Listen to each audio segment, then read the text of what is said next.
Seems like everything's on and ready to go.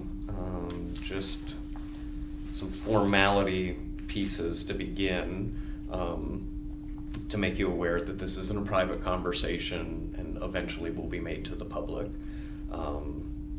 We want this to be as enjoyable of an experience as possible, so if at any point we get into a line of questioning that you don't want to answer, or you're uncomfortable with or want to take a break, just let me know. And my role here is to get the conversation going and then step back and talk as little as possible and let you narrate. And I may be looking at my notes occasionally, but I'm definitely tuned in. So today is Friday, March the 4th. My name's Andy Reisinger, and I'm here interviewing Tom Coffin in the Department of Special Collections and Archives at Georgia State University as part of the Great Speckled Bird Oral History Project. And just before we officially begin, if I can get your verbal consent that you're aware that the conversation's recorded. I am. So to start, at the beginning, can you tell me a bit of when and where you were born? I was born in Dearborn, Michigan in September 1st, 1943. My parents were, my father was a logger at the time. He did not, he avoided, let's say, World War II because of his logging experience. He was considered a national defense necessary worker or something like that, and so he did not, serve in World War II. My mother was a housewife. Basically, she was a high school graduate. My father was not a high school graduate. I had an older brother who was 2.5 years older than I am, and a younger brother who is 1.5 years younger than I am. And I did have the first child my mother had died at about 2 years old, and I don't know, I think it was scarlet fever or something like that, but I'm not sure what. But that impacted my mother all her life.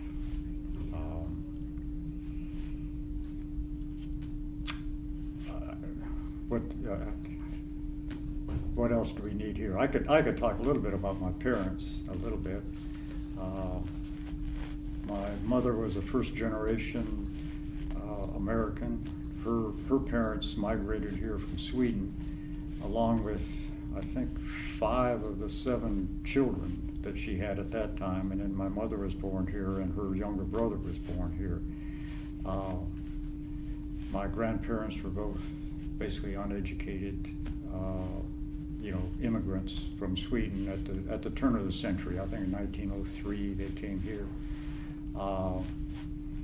They moved to the Upper Peninsula of Michigan, where my grandfather was a miner in the iron ore mines. One of my uncles was also a miner in the iron ore mines until he moved to Washington State. I don't remember much of my childhood in Michigan. We moved from Michigan to Washington State in 1949. My father had moved out there in 1947 and started working on the Grand Coulee Dam, where he learned to be a powderman. He was a dynamiter. And that's what he did for his entire working career from then on, was working on dams and canals and power lines and everything else as a dynamiter.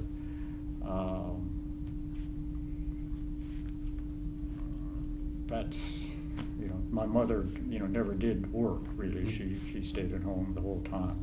I did not know my father very well because he was gone usually by the month, sometimes by the week. But he, because he worked up in the wilds of Washington and Oregon and Idaho, I had good relations with my father, but I can't say I really knew him. He was an orphan. He was orphaned when he was 2, when his younger sister was born. His mother died in childbirth, and his father abandoned him. And they were raised by one of his uncles.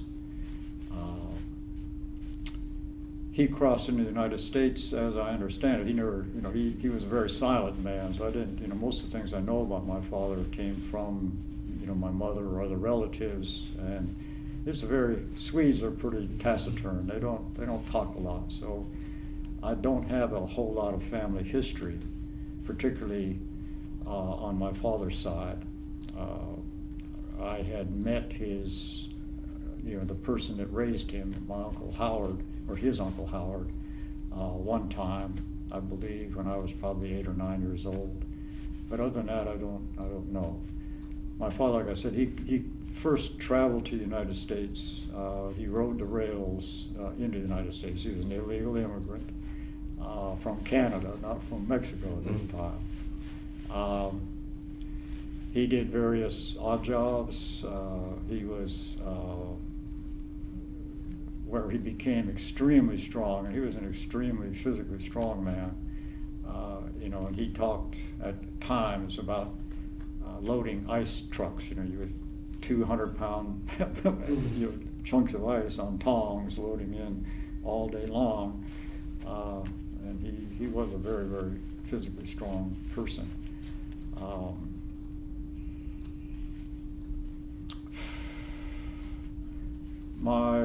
He had bad luck in many ways as a logger. He had a partner that absconded with all the funds and so on. That was in 46, 47, something like that. I go back to the way he met my mother. During the Depression, he traveled all around the country, riding the rails, looking for work constantly. He did talk some about, the hardships that they experienced during the Depression. And that's where he actually met my mother. He was as he called it, bumming around with my mother's brother, one of his, and came home at some time to Michigan, and that's where he met my mother.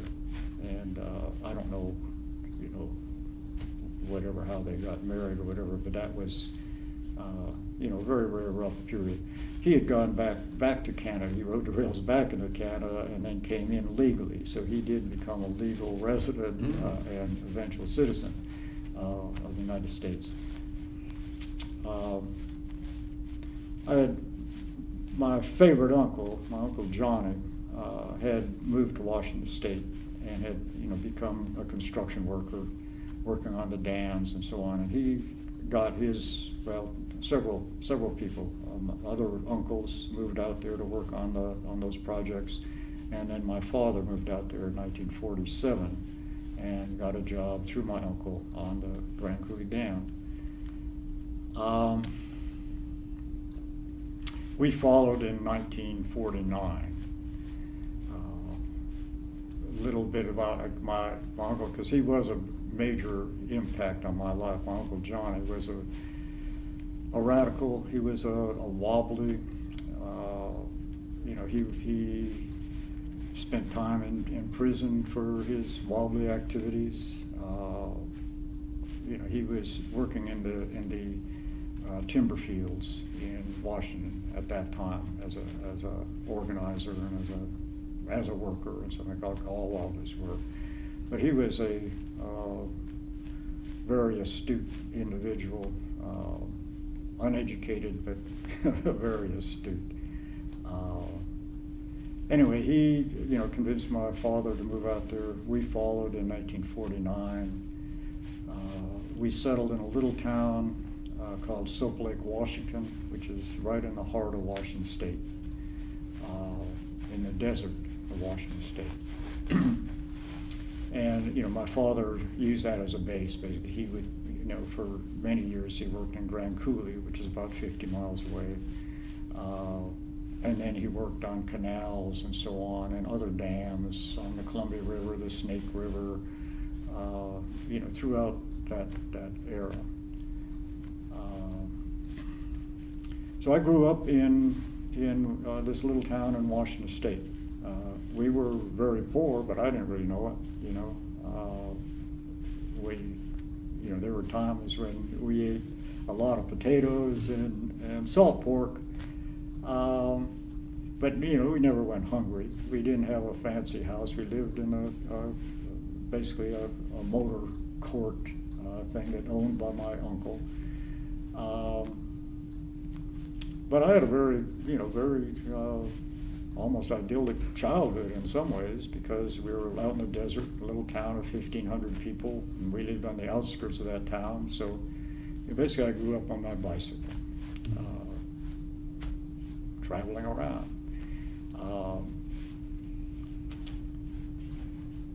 Let's see,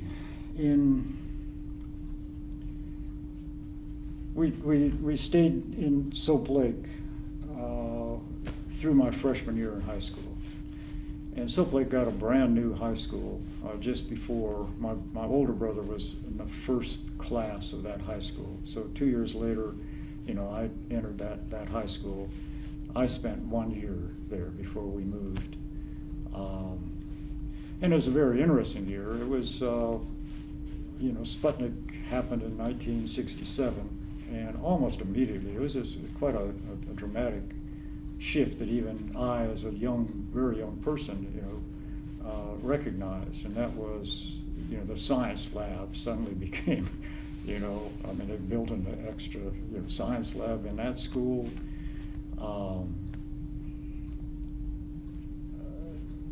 So it's, I was then pushed towards science. I mean, everyone who had any propensity or ability in math and science, was really, really pushed towards math and science. At that time, too, of course, we're living in the 50s.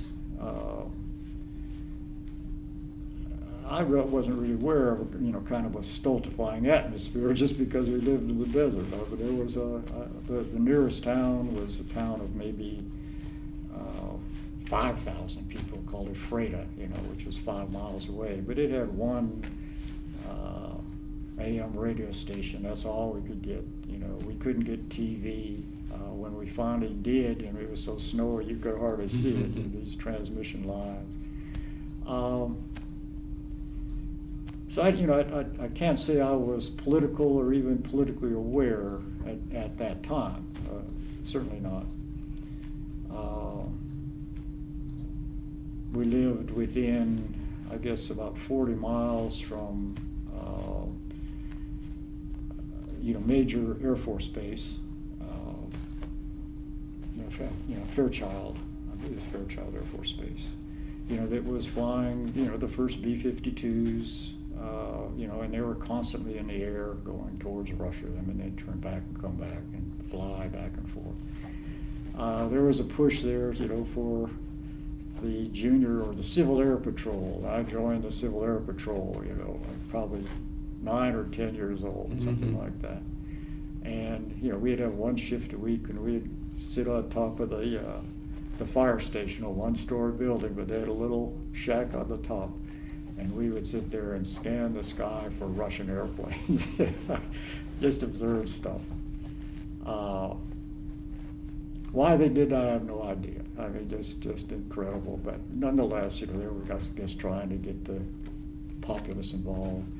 I do remember hiding under desks, under nuclear bomb alerts, crap like that. I don't think I ever really took it seriously, but nonetheless, you did it because your teachers told you to get under there. Silly stuff when it comes down to it. I had a really good time in grade school and early high school, or that year, simply because I was fairly, popular with both my fellows and with teachers. I was smart enough and I liked sports, you know, and played baseball, and I even played football my freshman year, for God's sake. But they only had 22 uniforms, and there were 22 people to turn out for the team. So I actually got a uniform and got to practice. I didn't play much. I was a 130-pound guard. It was that was a mistake. I was a good basketball player. I played basketball from the time I was in the 4th grade through the 9th grade. And then at that, you know, my family moved to Spokane, Washington, which was at that time, to me, a big city. You know, here's a big city, 120,000 people or 180,000, whatever. And I went from being, you know, kind of the elite or whatever of a very, very small class, you know, of which I was the class president or the class vice president or whatever, you know, from the time I was in grade school. You know, to a much, much bigger. I mean, my class had more students than the entire class did. And that kind of ended my basketball career. I turned out for basketball, made the first cut, didn't make the second cut. Started playing church league basketball until I made that one season, and when I quit going to church, they wouldn't let me go to basketball practice anymore. Nonetheless, you know, I had a very good high school time too. I mean, partly because of the math and science. We had brand new chemistry lab, brand new physics lab. My chemistry teacher was a ex-college professor, you know, as was my physics teacher. And they were kind of brought in as high school teachers because of Sputnik, you know. And they were both very, very inspiring teachers. I also did writing. I was a sports editor on the paper. I did other writing. I did quite a bit of just editorial work on the school paper. You know, I had a fairly just kind of normal, I think, high school experience.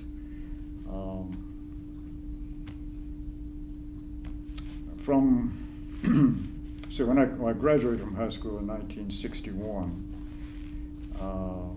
and at that time I was a Goldwater Republican. You know, I mean, I had gotten involved with you know, reading Conscience of a Conservative, and you know, I thought Goldwater was, you know, top notch. But I can't say I had no political sophistication at all. But that's the, you know, that was my reality in 1961 was that. How did you get turned on to that? Do you remember? I really don't remember. It's almost like osmosis, you know. I mean, it's a very, you know, Washington State at that time, and Spokane in particular, perhaps, as opposed to Seattle, you know, it's an extremely conservative town. It was, you know, its base was agriculture, basically. The entire Palouse area around Spokane is all, you know, wheat farms and that sort of thing. So Spokane was a commercial hub of the entire, what they called the Inland Empire, which extended into Idaho and down into Oregon. But you know, I just don't know. I was probably much more interested in girls than I was in politics, you know, and I do remember taking my girlfriend to hear Goldwater, you know, when he came to the Coliseum there and getting all excited and so on like that. But I can't quite fathom it today, but nonetheless, that was my reality at that time.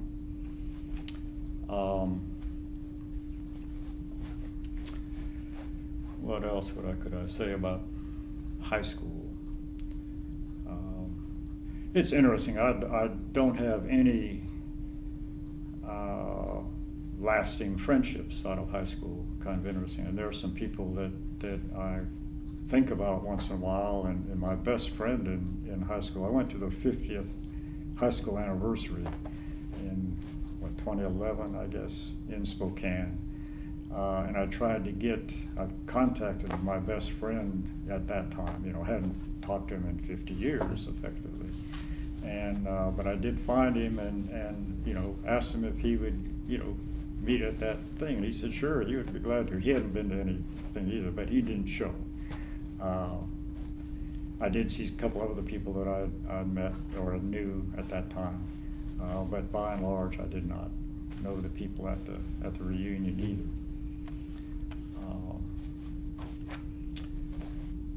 I worked when I was in high school. I think I worked every. I don't think I worked my sophomore year, but my junior and senior year, I worked as a mail clerk down at the Spokesman Review, the city newspaper. And I would spend 3 hours a day. I'd go down and do their mail clerk, and then another 4 hours on Saturday. I tend to think, now, I didn't know it then. I thought I got the job on merit, whatever. But I think there was kind of a action on the part of the school to, we were still very poor. We didn't have any money. And just because I was looking for a job or whatever, I think that is why I got the job rather than any merit. But nonetheless, I did that.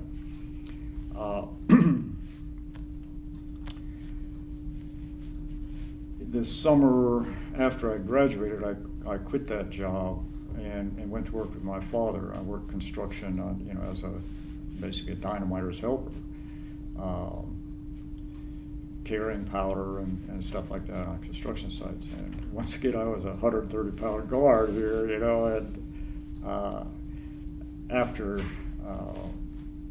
I think that job lasted 2 months, and then, there was no more work.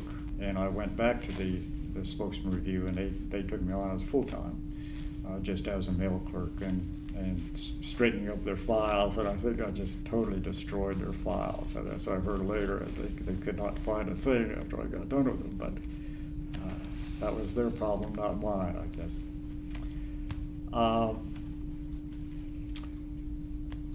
When I graduated from high school, I was fully intent to go to college, and I did. I had a scholarship in chemistry at Washington State University. I was admitted to the University of Washington, but they didn't give me any money. So of course that's, I go to Washington State, which is very, I like Washington State, at least to begin with. And it was an interesting time. It was,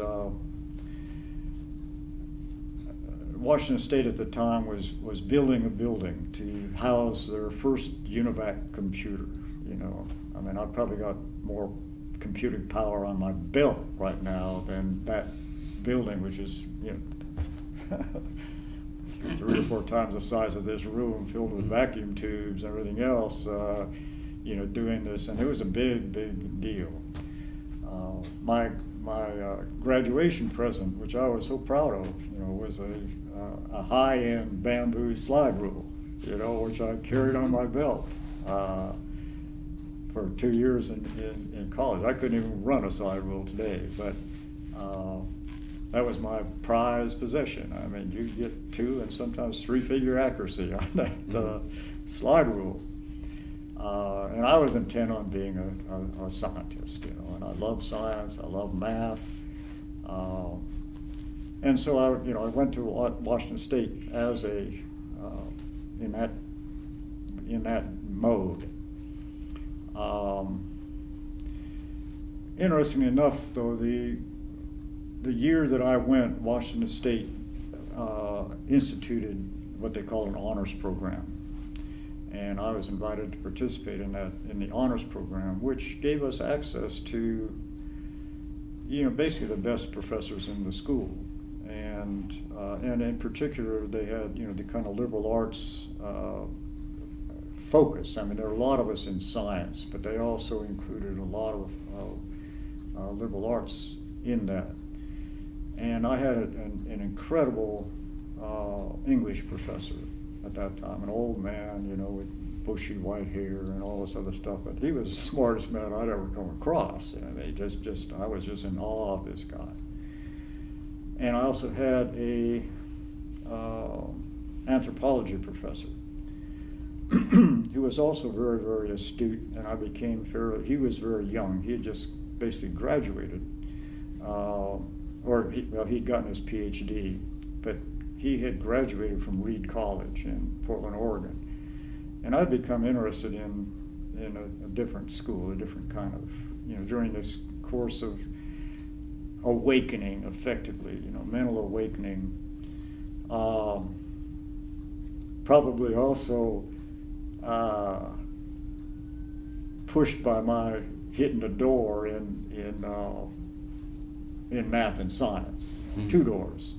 One in math, you know, I made it through calculus fine, was really fine, but then we got the differential equations, and I just couldn't take it. I mean, I could do the work, but it was so boring, you know. I mean, doing these 4 or 5 pages of calculations to, you know, come up with this little tiny answer. And today, I assume it just done almost, you know, you plug things in a computer and you go. Maybe I wouldn't have had that block, but it was more than I wanted. I had enough higher mathematics with differential equations.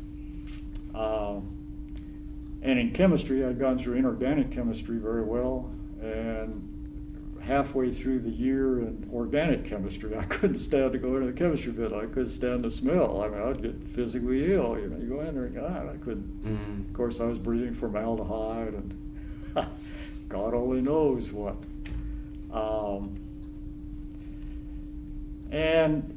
You know, out of those kind of experiences, I decided I would, you know, try to change my course. I think I was, 20 years old at that time. I started college at 17, so by the time I was 19, you know, I kind of made a decision. I took a job that summer, not telling anyone, my parents or my employer or anything else, that I did not intend to quit that job. But I got a job out of the chemistry department. Longview Fiber Company, you know, was looking for people to work for the summer work in their technical department. And so I became a technician at Longview Fiber in Longview, Washington, on the coast. Not on the coast, but on the Columbia River, about 80 miles from the coast. And during the course of that summer, you know, I did some pretty dramatic reading. I mean, I went down to Reed College, and I just bought books, and I probably spent God only knows how much money on my motorcycle, packing my motorcycle, took back to Longview, and just started reading. It was just eclectic. I mean, I bought books on Plato and I mean, anything. You know, I read Kant. You know, I read, you know, just all kinds of things after, you know, and I think, you know, did a lot of thinking on that time. By the end of that summer, I had decided much before that, but I didn't announce it, but I went and I asked to continue on at Longview Fiber, and they agreed, and I went into just the regular mill work as a technician. I was still in the lab, but I was now a shift technician, so I worked shift work, you know, 3 shifts, alternating, 7 days on, 3 days off, 7 days on. And I did that for that next year. In the meantime, I'd applied to go to Reed College. Never really doubted that I would get in. You know, it was just for one reason or another. I just decided that's what I wanted to do, and there would be no reason I couldn't do it. You know, I mean, I thought I was smart. I thought I was this. I was thought, you know, whatever you could do.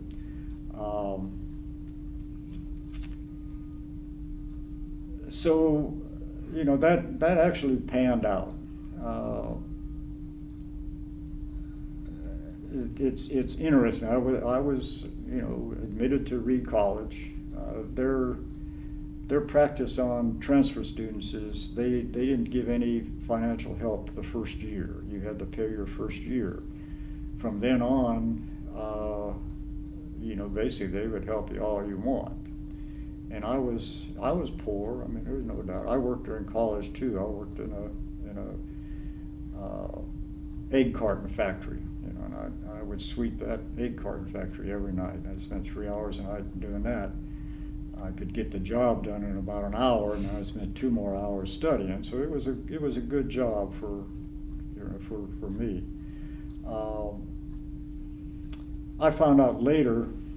I mean, I was probably one of the what would you call it? Affirmative action students at Reed. Reed is a very, very rich school. I mean, they've got. I met people who owned city blocks in Manhattan. Where their parents did, and they would borrow money from me, type of crap. But very, very rich.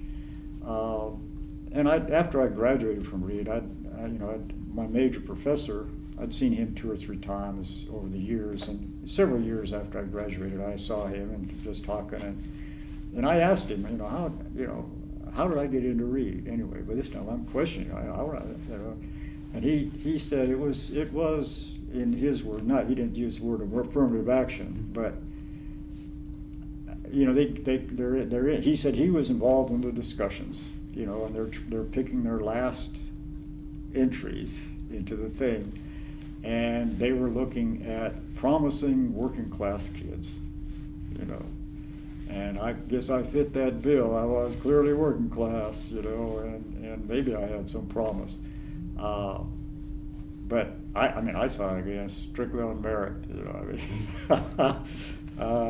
it wasn't the case. I was an affirmative action person. But, because of that, I graduated with an $800 debt, to Reed. They basically paid my way through. I had, like I say, $800 that I had to borrow from Reed. But I basically got a free education from, one of the leading, as far as I'm concerned, leading institutions in America. They really were a good school. I had no problem with Reed College.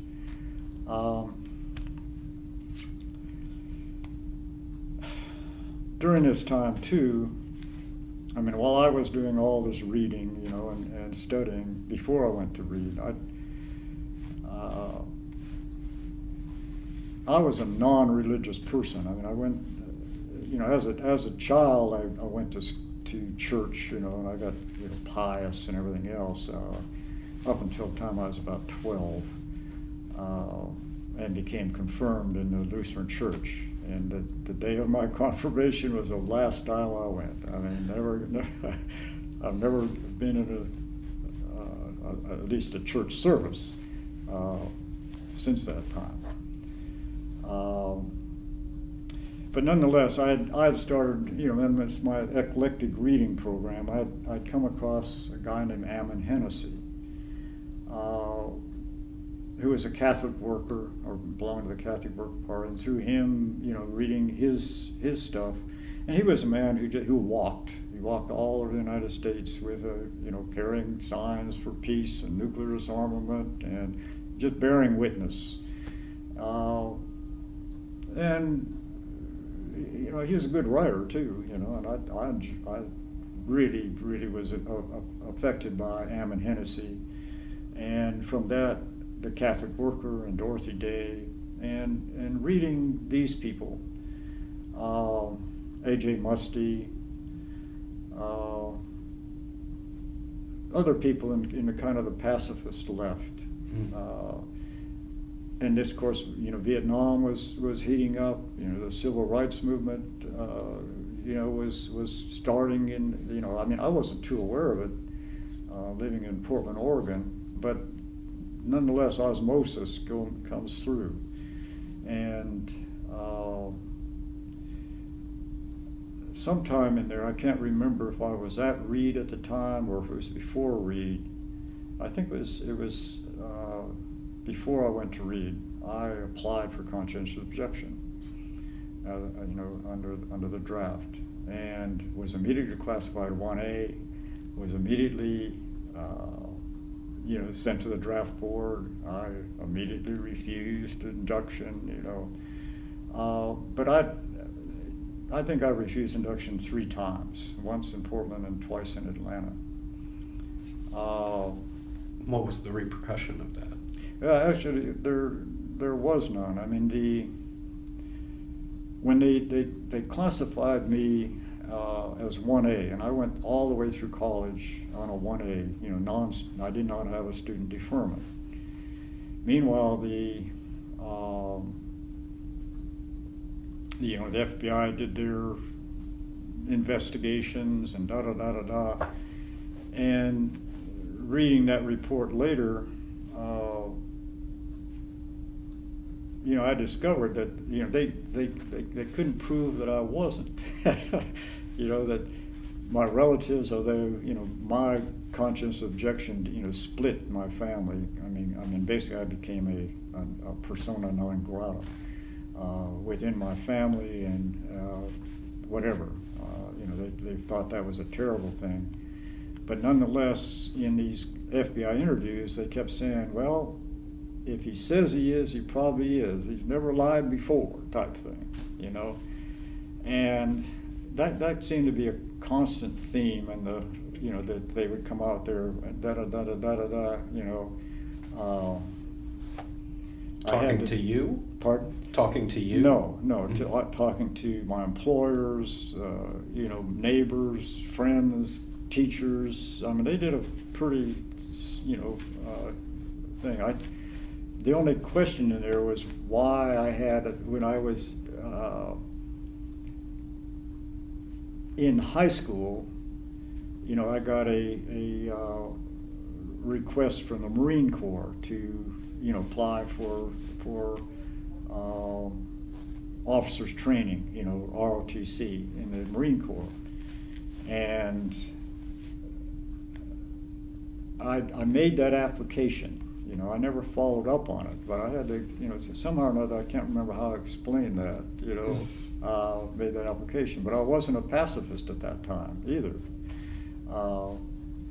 But, the reading that I was doing and the kind of intellectual transformation that was ongoing, I was a pretty committed pacifist by the time I was in college, or at least at Reed College. At any rate, yes, what the repercussions were.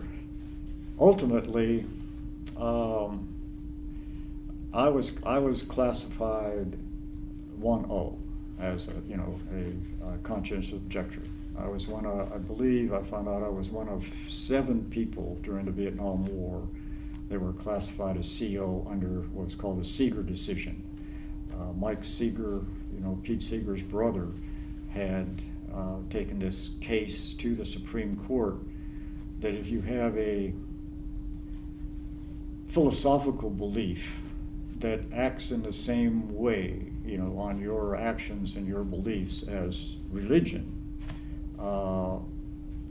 you could qualify as a CO. And I did not use religion. I mean, I was not a religious person. So, I was using the writings of Kant and Kierkegaard and Ammon Hennessy and Dorothy Day, basically philosophical approach towards conscientious objection. And I guess they couldn't prove that I didn't have those strong beliefs, and I was granted 1O. And immediately called up for alternative service, right? I mean, either go into the military as a medic, or else some type of civilian alternative service. I was actually willing to do that, not very willing, but that was the idea. But at the time, we were working on the Great Speckled Bird. This is in 1968.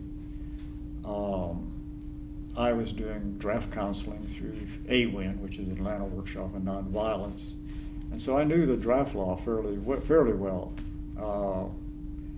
And part of the draft law is that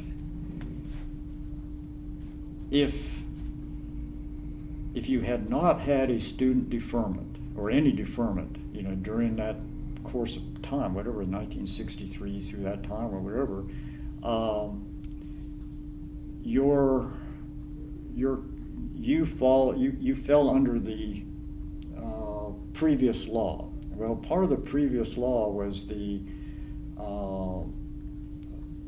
only surviving son, or the whatever it was. There was a fatherhood exemption. If you were, a father, if you hadn't had a deferment, and my wife was pregnant with my first son at that time, and so I pointed this out to the draft board. I mean, I can't remember if I had to refuse induction at that time or not. I don't think that happened. But at any rate, I said this is the law, and pointed out and said I'd want to be reclassified. So I was classified, I think, as 3F or something like that under this fatherhood exemption, which went way, way back to the early 60s, because I had not had a student deferment. I went through college without a student deferment, and had either been classified 1A or 1O. And what are those? Well, 1O is a conscientious objector. 1A, of course, was you're eligible for the draft. And 1O was you're eligible for the draft or else for alternative service, but you had to go through that process. The 3F classification was that fatherhood, which, bizarre, series of events. I had already started working with the American Friends Service Committee, or talking to them about some type of alternative service that would allow me to continue doing what I was doing, in Atlanta at the time. But that was not necessary. I basically avoided the military just on a fluke, in many ways. But I was very serious about it. I mean, I was willing to go to jail. I kind of assumed I would go to jail. I lived throughout the Vietnam War until that time, but just kind of assuming that I would, I was headed to prison at some point.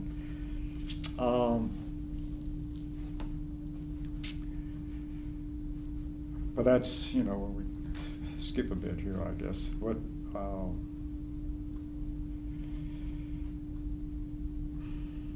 Yeah, if we could go back for a second, because Sure. It seemed like we're approaching Atlanta, and Yeah. before we get there, I wanted to clarify a couple things.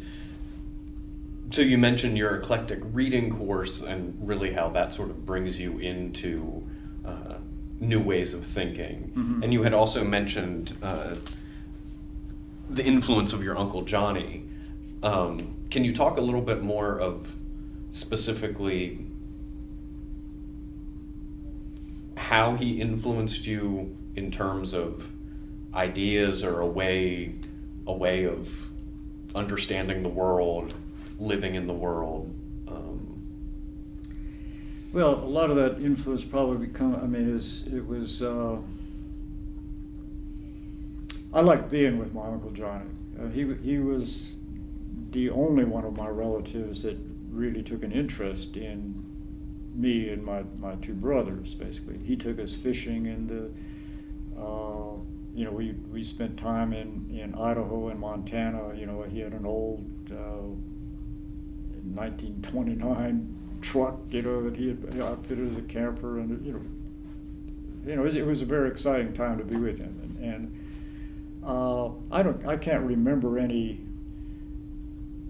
discussions that I had with him, but sitting around listening, on the rare occasions that we have family get-togethers, and Johnny was clearly the leader of the whole Ostella clan. His brothers looked up to him. He he was the only one of them that made any real money, and he just gave it away. You know, I mean, he was a hermit in many ways. But I guess the most telling thing was that when I applied for a CO for a conscious objection, he was the only one of my relatives, you know, that backed me, you know, and he did so verbally. And he said, well, you know, Tom, he's the only one that's got both guts and brains, you know, and he was pretty clear about that. And, you know, he would bring up, and I don't remember any real discussions with him, but listening to him talk about his wobbly experiences and his jail experiences. I mean, he was very funny. He was a very funny individual. He talked about being in jail, not as a wobbly this time, but he was sentenced for a year in jail for bootlegging. And he was in the Leavenworth jail, and you know, and he says he knew the sheriff, and he knew the sheriff's wife, and he knew all these people, and they played pinochle, and they did this and that. And he says, and then they tried to kick me out of there, you know, my sentence was up, but I hadn't finished that book, you know. He says, so I spent an extra day in jail so I could finish that book. Now, whether it's true or not, God only knows. But I kind of assume, you know, just through osmosis again, you know, without any kind of direct, he liked us kids, not close or anything like that, but, you know, he was willing to take us fishing and go out in the boats and, you know, do that kind of thing. He was the only one. My father never did. So, you know, anyway, but he, you know, once again, he was a buffer between me and my family. I mean, they recognized that although my family was torn apart, you know, I mean, my older brother, we're still barely on speaking terms. He was a pilot in Vietnam. He wasn't a combat pilot. He flew KC-135 fueling tankers, and he re-upped. I mean, he did 2 tours in Vietnam and made it very public. He was re-upping to make up for me, and that still rankles. So let me say that. He doesn't like me much. I don't like him much. And he was a banker after that. There's a generational divide, you know. I doubt if he ever took LSD. I doubt if he ever smoked pot. You know, I mean, there's that 2.5 years that he became part of the older generation, and I became part of the movement generation. My younger brother also served in the Air Force, but he was not gung ho. I mean, he did his time and he got out and he hated it, and you know, he was anti-Vietnam War and everything else. But so I get along a little bit better with my younger brother, but there's still a divide there. And I don't think my father ever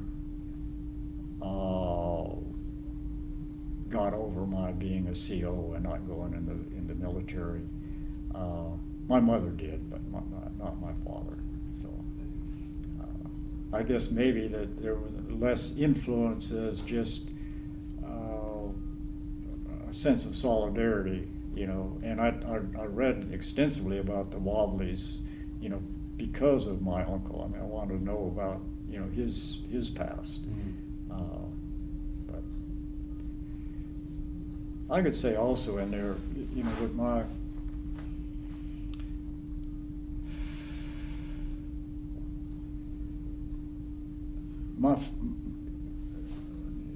part of my radicalization, you know, certainly happened because of my father and because of the treatment that he received as a worker. The last job that he did, and I was still in college. I was at Reed College, and he worked on Wells Dam, the last dam on the Columbia River. And it was during this period that the powder companies, Hercules Powder and DuPont and so on like that, they were in the process of rationalizing or scientificizing that whole process, because all of the powder men at that time, it's all experience, and my father was apparently one of the best. I mean, he was brought in specifically by, I believe, Hercules Powder, to do this job on Wells Dam. And he made the most money he'd ever made in his life on this project. But he was in charge of, all of the dynamiting on Wells Dam for the coffer dam as well as for the regular dam.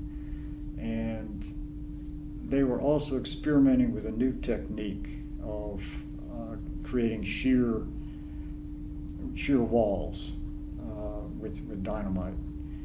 And instead of putting in 1-inch holes, 6 foot on center or 6 inches on center, with small charges, they started putting in 4-inch holes, 6 feet on center, with different delay charges to, try to do the same thing in a more efficient manner. You don't have to drill as 6 of many holes, even if they were bigger.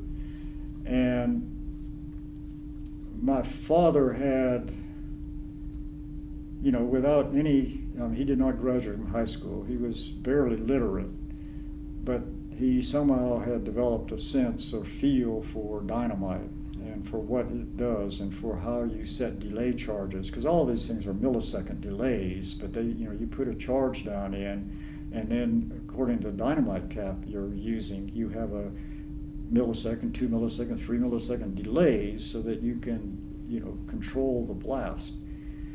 And, he would load all of these holes. He would personally load the holes, or at least supervise the loading of the holes and the setting of the charges. And here's Hercules Powder writing down every decision he made. And although there were some failures, by and large, that new technique worked on the basis of, basically what my father was doing. And particularly the last phase of that project, they were down deep in the hole in the cofferdam, and my father was working 22 hours a day because he had these crews down there, and the Columbia River was so high that the cofferdam was in danger of overflowing, of collapsing. And he could not stand the fact that he had men down in the hole and he wasn't there. And so he worked himself damn near to death on that job. Meanwhile, they're taking down everything he's done. And he made the final shot on that job, and they called him into the office, right? And they basically cut his pay more than half. He was given a quarter an hour above his highest paid crew member, and he just told him to shove it up your ass, and he left. But that was, the thanks that he got for that thing. By this time I'm pretty deep into philosophical reading and so on like that, and I just that was a real thing, and I don't know exactly how to explain my feelings on that, but I was very, very upset, let me say. Just at the total unfairness of it, and I think I learned an awful lot about working class at that particular time and how your and I've been reading about the Wobblies and stuff like that. So a lot of that stuff coalesced just in terms of personal experience, or at least the personal experience of my father on this kind of situation. Anyway, I'm not sure that answers your No, question. absolutely. And can you explain a bit of how labor worked for your dad? Like you mentioned that after high school you worked for a couple months with him until the project ran up. today we think of things as like people are subcontracted out, like they have a business and would get hired on and bring their crew. Was it as sort of formal as that he had a business, or would he just be hired on because he was known to be? Well, my father was a very strong union supporter. I mean, he was the union he belonged to, or the Union of Laborers and Hod Carriers, which was the major laboring unit on the whole dams and canals and irrigation projects and so on like that around there. Hod carriers are people that carry hods, of scaffolding and stuff like that. These tubs of mortar, heavy labor. And I worked with my father for as a. I had to pay dues to the Hod Carriers Union and Laborers Union, but because I got the job because of my father. There's no doubt about it. I could not have joined the union. Well, I probably could have joined, but I wasn't too interested in joining the union. But he was, he very definitely, although I don't think he was a union member before he went out to the West Coast. I think he had to join the union in order to get a job. And my uncle Johnny was a force in the union. I mean, he was definitely a very strong union man, as were my other uncles. I think they were all in the Laborers and Hod Carriers Union. And before that, I think they were the United Mine Workers in the iron ore mines. I think they were also mine worker union people. So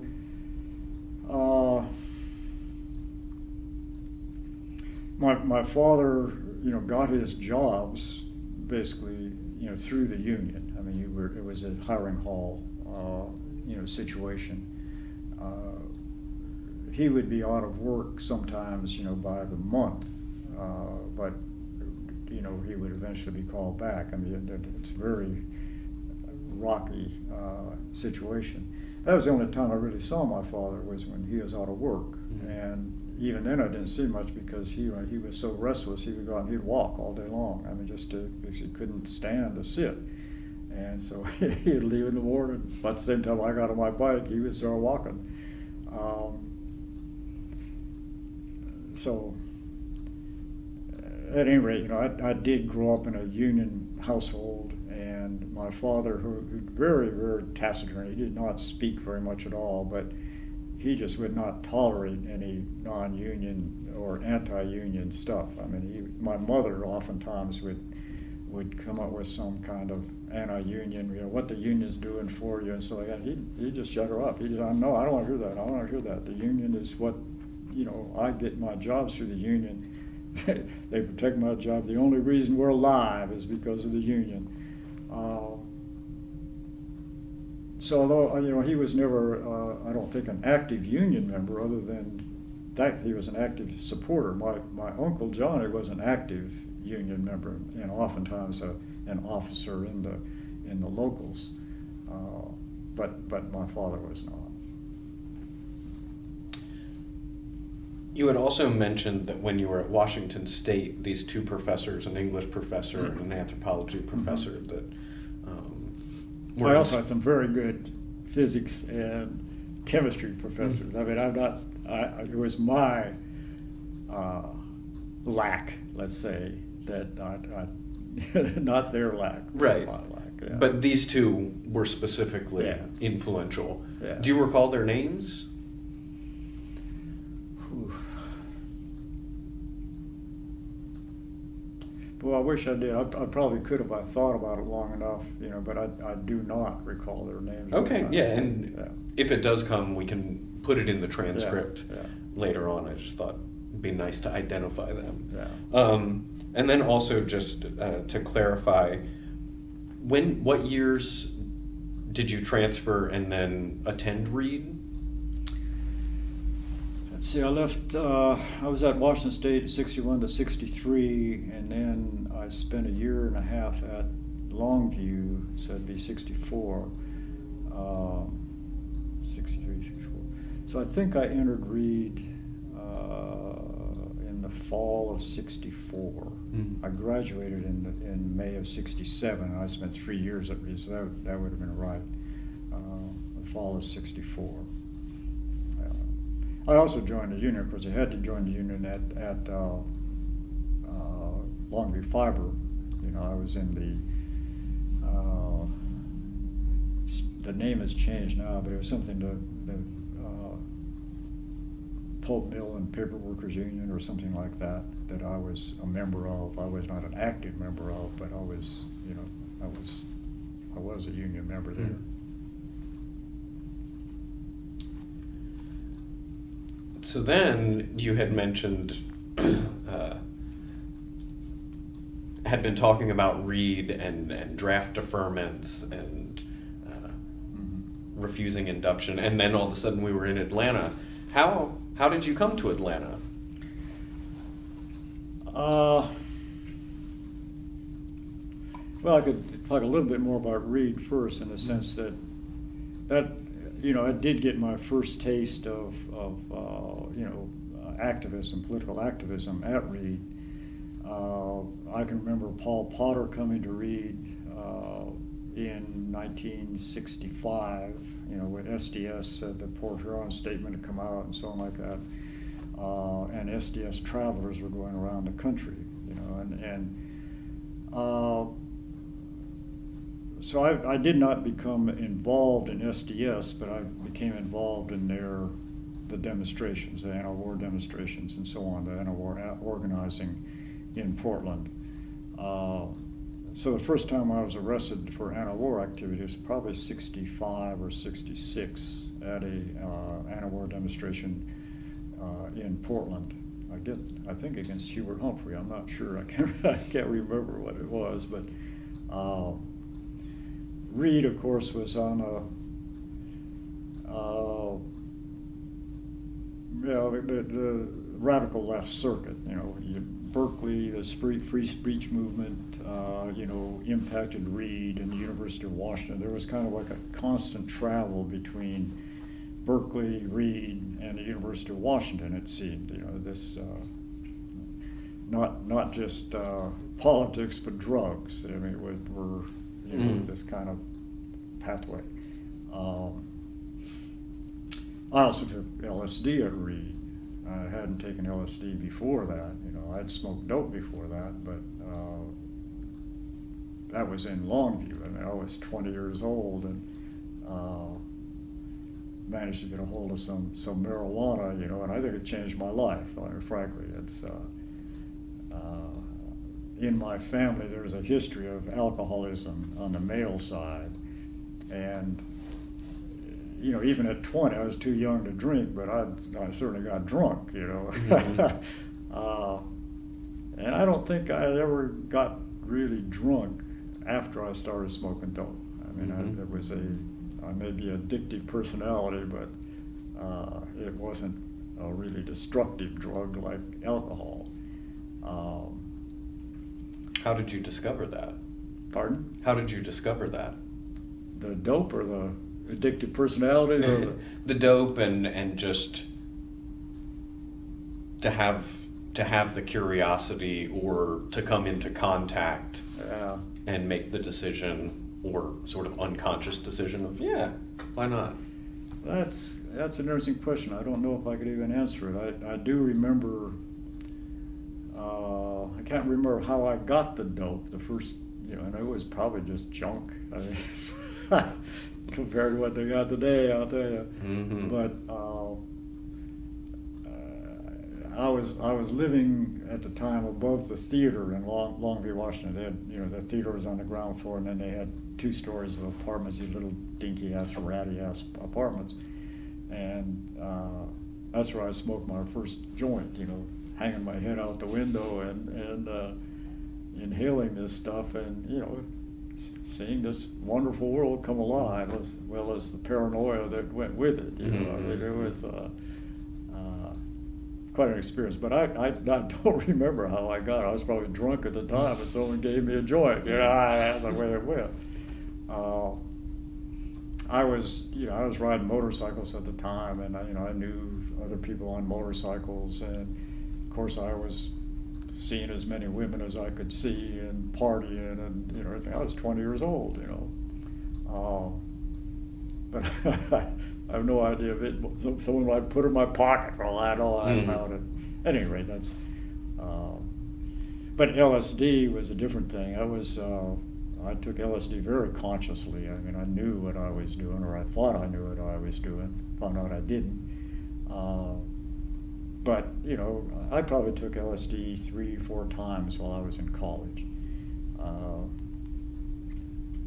Get on my motorcycle and ride. I mean, God, Lord. I mean, I can't imagine doing that now. But nonetheless, you're young and dumb, and nothing.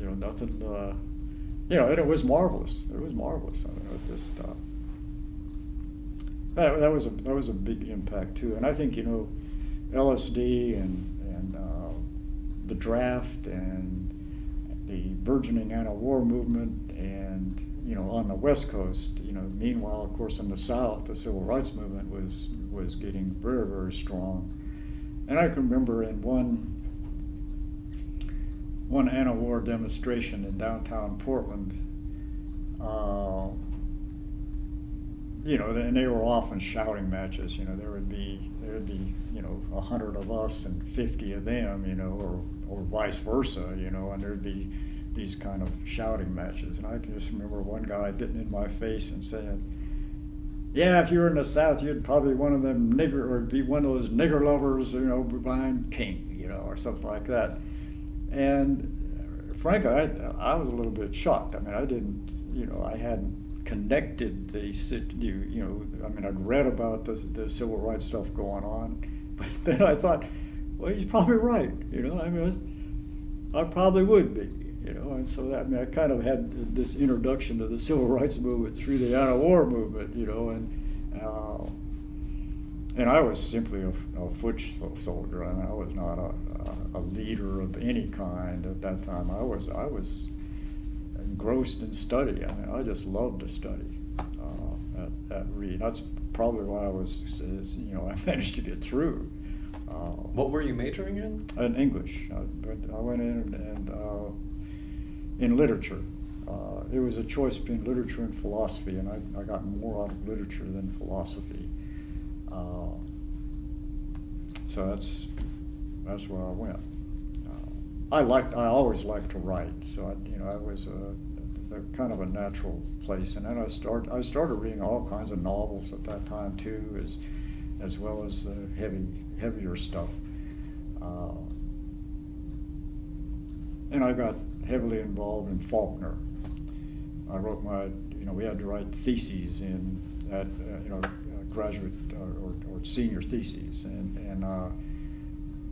so my first extended writing was a thesis on Faulkner's Absalom, and that's basically how I came to Atlanta.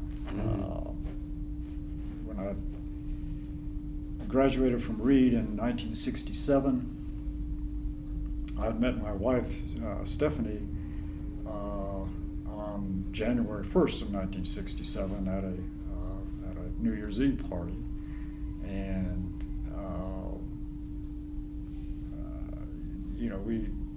we fell in lust pretty quick. Still are, that's fine.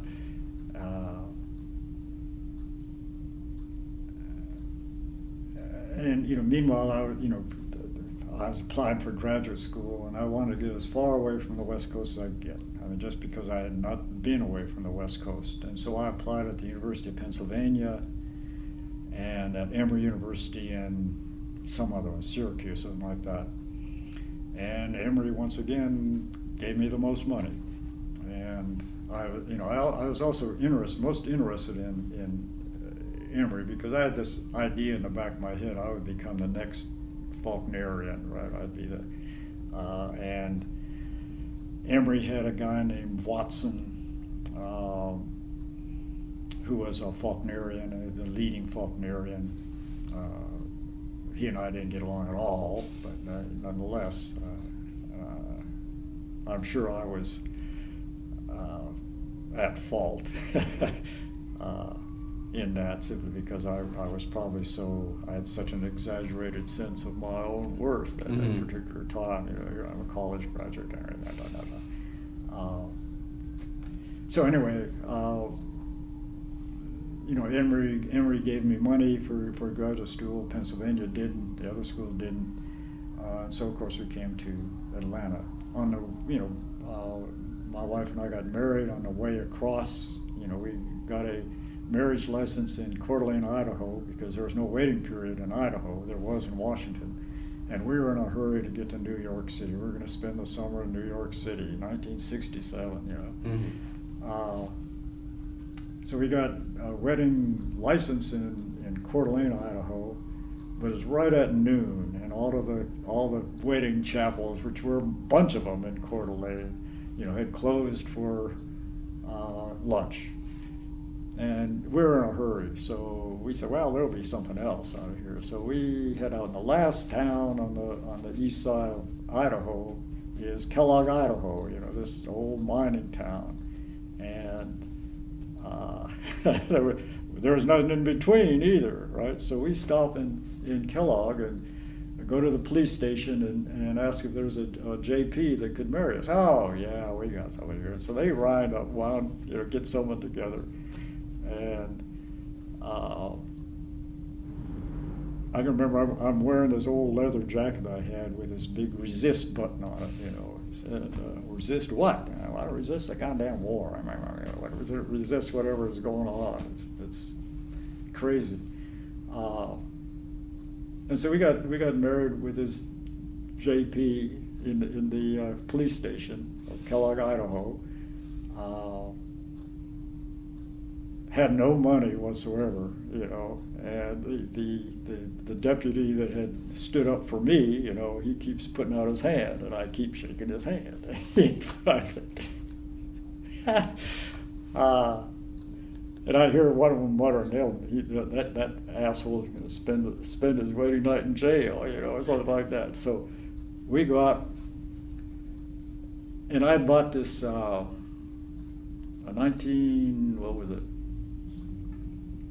51 Chevy, right, that had a really good engine in it, you know, and the tires were good and everything else, but it had been T-boned, you know, and so the whole right side was just kind of wired shut. Couldn't get in the door, so I just wired it shut. And that's what we traveled across the country in, so we go and get in this car, and I go around the block, and I do these maneuvers. I don't want to spend the night in Kellogg jail. And we get into Montana, and that's fine. You know, they didn't chase us. They probably knew we didn't have no money anyhow. You know. But anyway, we had enough money to get to New York. I mean, we slept in the car, and we got to New York, and a friend of us or my relative had gotten us a apartment on Avenue B in New York City on the Lower East Side. Just horrendous. I mean, oh God, it was 5 floor walk up and cat shit on the floors, and I mean, 6 or 7 deadbolts on the doors, and 2 cops in every corner. You know, I mean, it was truly a mess. I mean, there were, you know, people passed out on the street, and the cops would just step over them. And Tompkins Square Park was probably the most threatening place I'd ever been in. The car, you know, had to move from one lane to the other every day because of the street cleaning, you know. And there were cars up and down the street, you know, that had just been totally I mean, they were just up on, not even on blocks, you know, their tires were gone, everything just, you know. Nothing ever happened to mine because it looked like it had already been destroyed. I mean, it was quite amazing. We spent about 2.5, 3 weeks, maybe a month in New York City, you know, while I'm trying to find a job. traveling the New York subway system. I mean, I'm a desert kid. I mean, I haven't seen nothing like New York City. I was utterly intimidated, and at the end of the day, I'd come home and I'm just totally exhausted, having sometimes not even found the place I was looking for. And it finally became clear that we weren't going to make it in New York City for that summer, and so we headed down to Atlanta. That was probably in mid-July, something like that. Once again, sleeping in the car, and the car was given out. I mean, it was the starter wouldn't work, so I'd have to park on a hill, so that you could crank it up again. And we made it down to Atlanta, and luckily, I mean, we had gotten married, and we started getting small. My folks sent $100, and her folks sent $100 and stuff like that. So we managed to make it through. I got a job in a warehouse in Brookhaven, and Stephanie got a job somewhere, I can't remember where. Before I started graduate school here, and so we managed to make it through the summer in one way or another, without any money, at that time. And where was your first place that you lived? Well, actually, the first night we stayed in the Briarcliff Hotel, which is right there at Ponce and North Highland. We now live about 6 blocks north of there. I mean, I can see the Briarcliff Hotel from my back porch. We moved out into the Oakhurst area of Decatur. We got a little garage apartment, from this Baptist lady. The first question that everybody asked, where do you go to church? Where do you go to church? Because they're all trying to get you to go to their church. And it was an interesting time, because that Oakhurst area at that time was in transition, right, from white to black.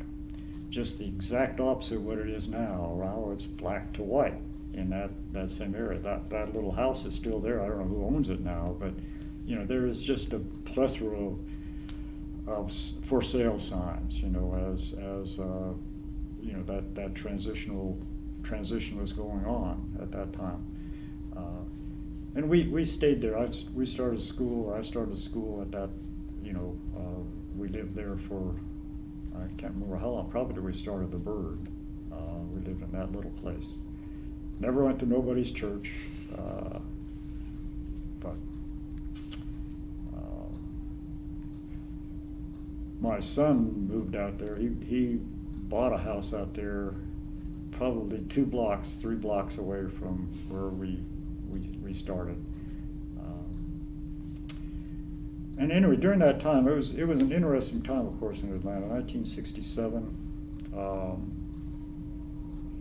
One of the things that was very shocking, and that I was very much against the war in Vietnam, as was Stephanie, and shortly before we got there, or else shortly after we got here, I can't remember, but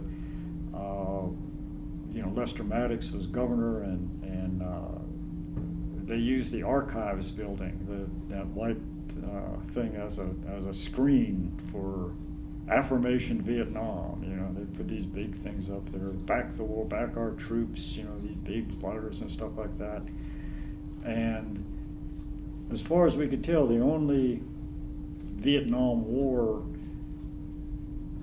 demonstration that occurred in Atlanta was an Affirmation Vietnam demonstration at what was then the Fulton County Stadium, Atlanta Fulton County Stadium. And so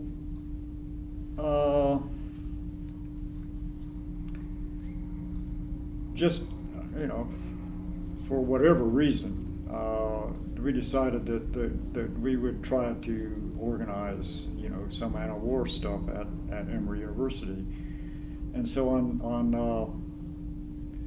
registration day, my wife and I set up a table, right? And I somehow or other got enough credit to get a bunch of books. Wilfred Burchett spoke on Vietnam and other stuff, just kind of basic Vietnam or Vietnam War situation. And I wrote up just a single sheet broadside, which that we printed, and I went through the registration line, and then Stephanie and I set up this table, and we started just leafleting people as they came by. And by the end of the day, we probably had 20 people at that table, right, handing out leaflets, da-da-da-da-da-da-da-da.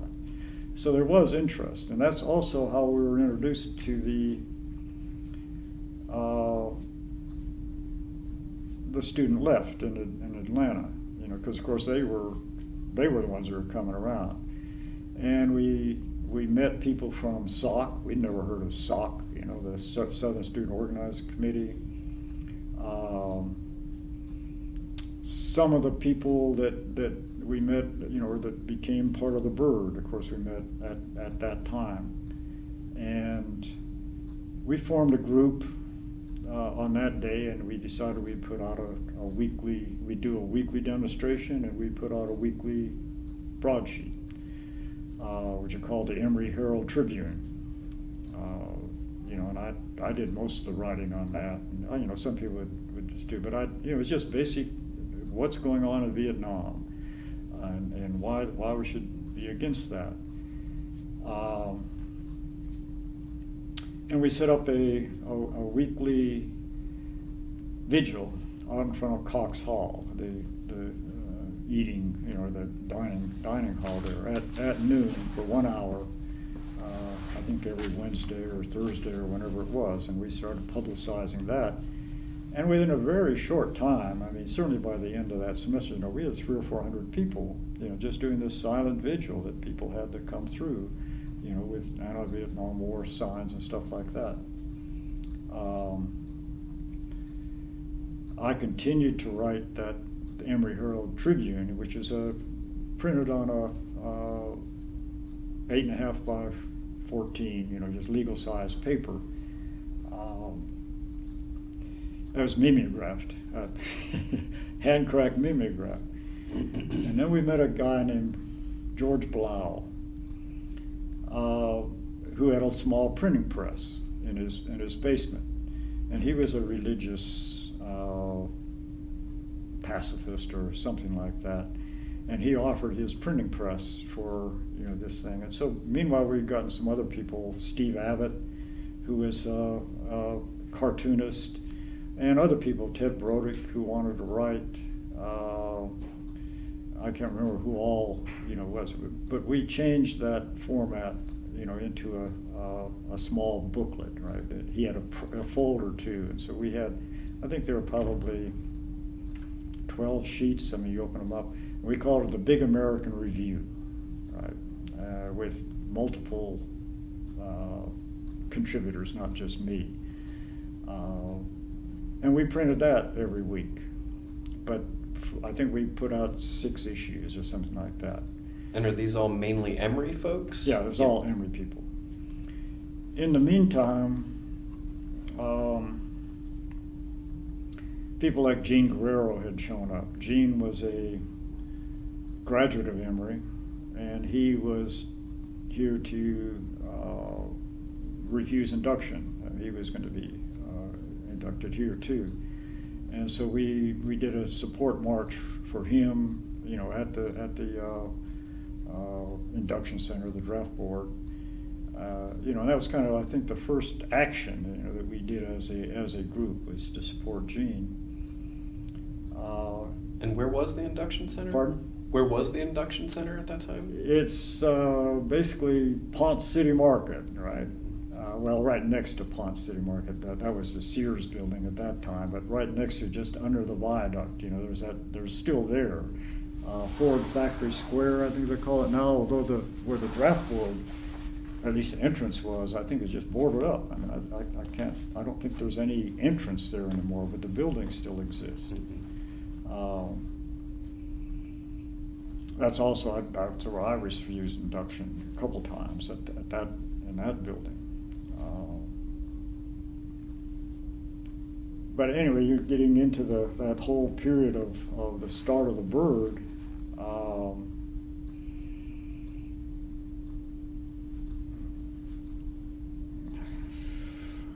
do you even explain it? We'd been in, because of the Emory Herald Tribune and the there was not much of an anti-war flavor, but there were enough people around that we started, having a big, silent vigil every day or every week at Emory and stuff like that. We started making contact with students at Georgia State, at Agnes Scott, at Emory, at Oxford, at the University of Georgia, Oglethorpe, and started holding discussions probably around November or something like that of '67. So just a few months into your first semester. Yeah, it was very, very rapid. I was rapidly losing interest in my academic career. Partly, I think, because of this guy Watson. He and I were at loggerheads over. He was my major professor, and he was the Faulknerian, and his ideas on Faulkner and my ideas on Faulkner, his probably were much better than mine, I'll guarantee you. But nonetheless, we did clash, and I was, getting kind of antsy about my chosen career. Although, interesting enough, I was kind of following this path that I probably, it seems to me like by the time I was 12 years old, my goal was, or I just make the assumption, I would teach college. I would be I was going to be a college professor, and it just never varied. What I was going to do was be a college professor. Nonetheless, this, the whole Vietnam era certainly changed that. Anyway, onto these discussions with, fairly large number of people. I think we had meetings of up to 30, 35 people, about trying to do a multi-campus paper. And that was what we were talking about, just multi-campus paper, something along the lines of what the big American Review was, but it'd be distributed much more widely and da-da-da-da-da. And when we looked into the economics of it, and also, of course, there was there was the Berkeley Barb, and there was the East Village Other, and there was, there weren't too many underground papers at the time, but the Chicago Seed had started.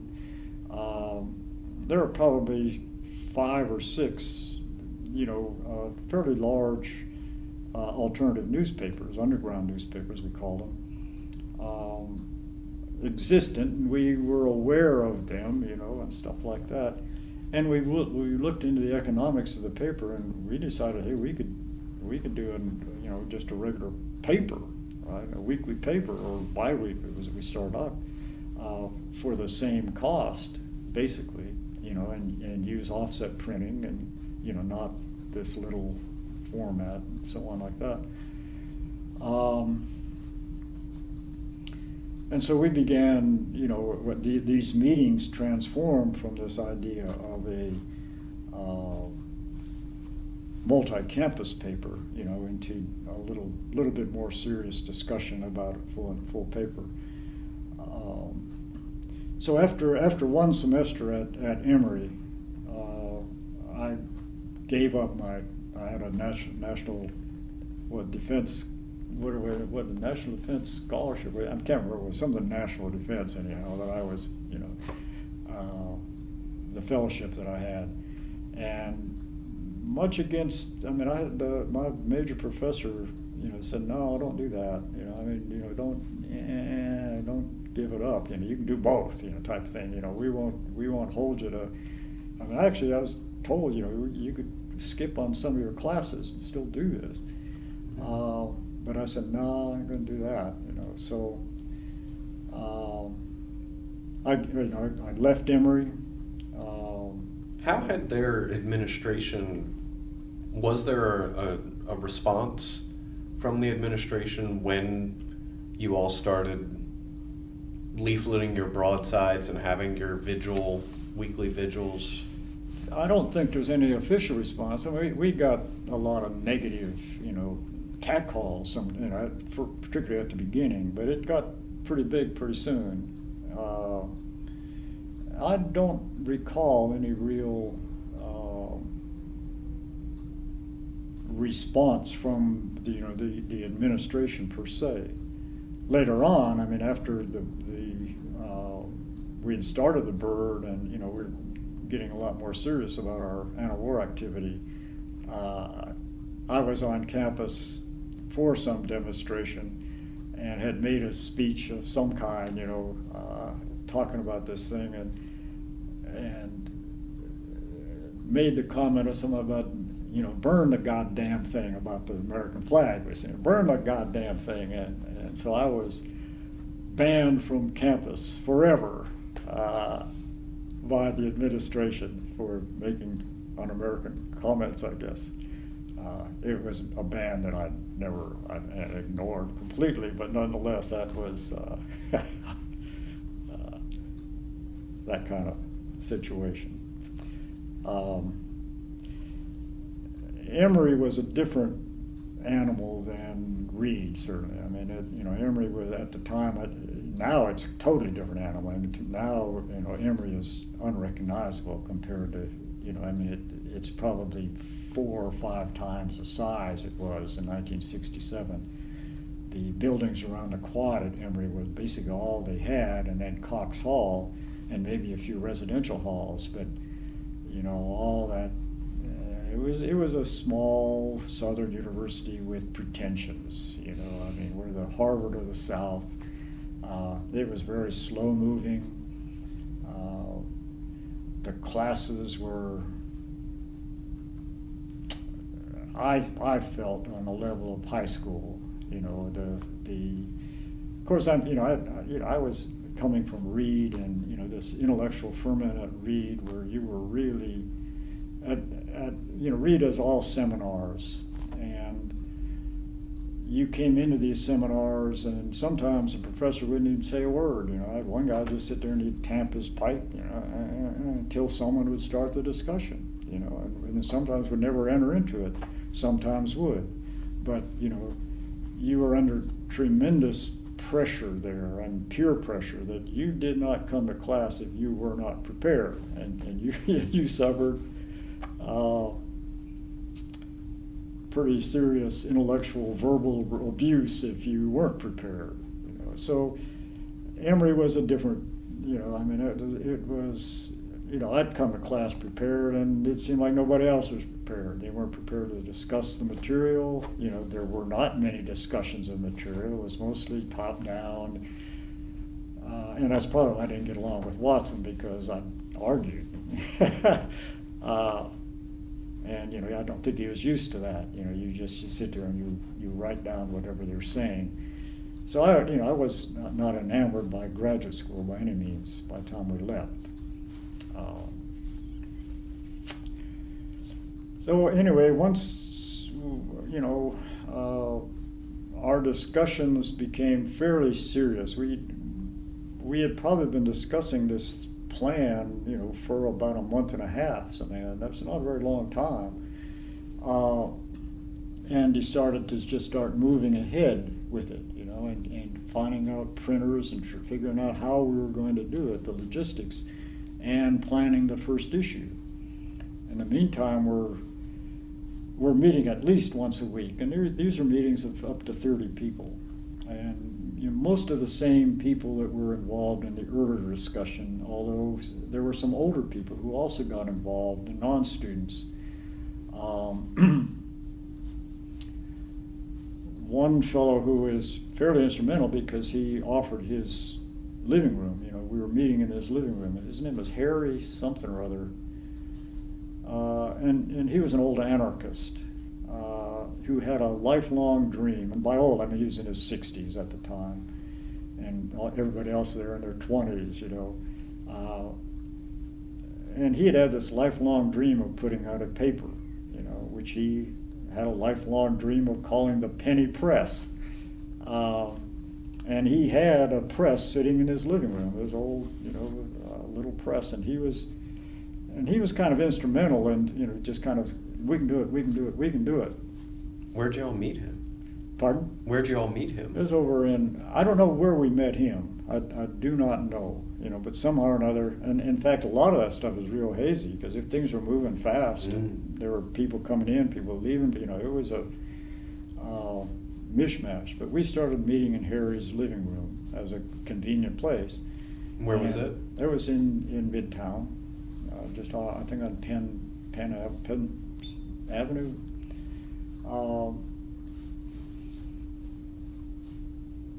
And Harry was an interesting guy, but he, when we decided we were going to go offset printing, you know, and we weren't going to use his press, and we felt that the penny press was not a name we wanted to have, and da-da-da-da-da. Well, Harry got disenchanted with this group of young people that were doing this thing, and he dropped out. I can't remember when we started meeting anywhere else besides his place, and I don't remember where in the hell we met, but you know, that was one of the, you know, his real disappointment. I can remember the looks on his face even, you know, that when, you know, and feeling really bad, you know, that somehow or another we were betraying this guy because, you know, his ideas did not match our own. Meanwhile, we started putting together our first issue, which was a real arduous task. We had,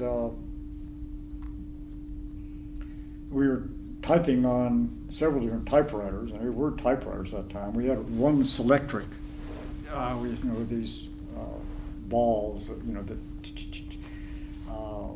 which we did the final copy, most of the final copy for the that first issue on that Selectric, so it, you know, at least had proportional spacing and stuff like that, you know, not just like a regular typewriter, although some of the articles were regular typewriter. And then we pasted them up on oversized sheets, because that's what we had to do. There was no, I mean, it was quite a arduous process. And then they were photographed and brought down to web position. But, you know, our first couple issues are very, very rough, particularly the first issue, because of that technological problem.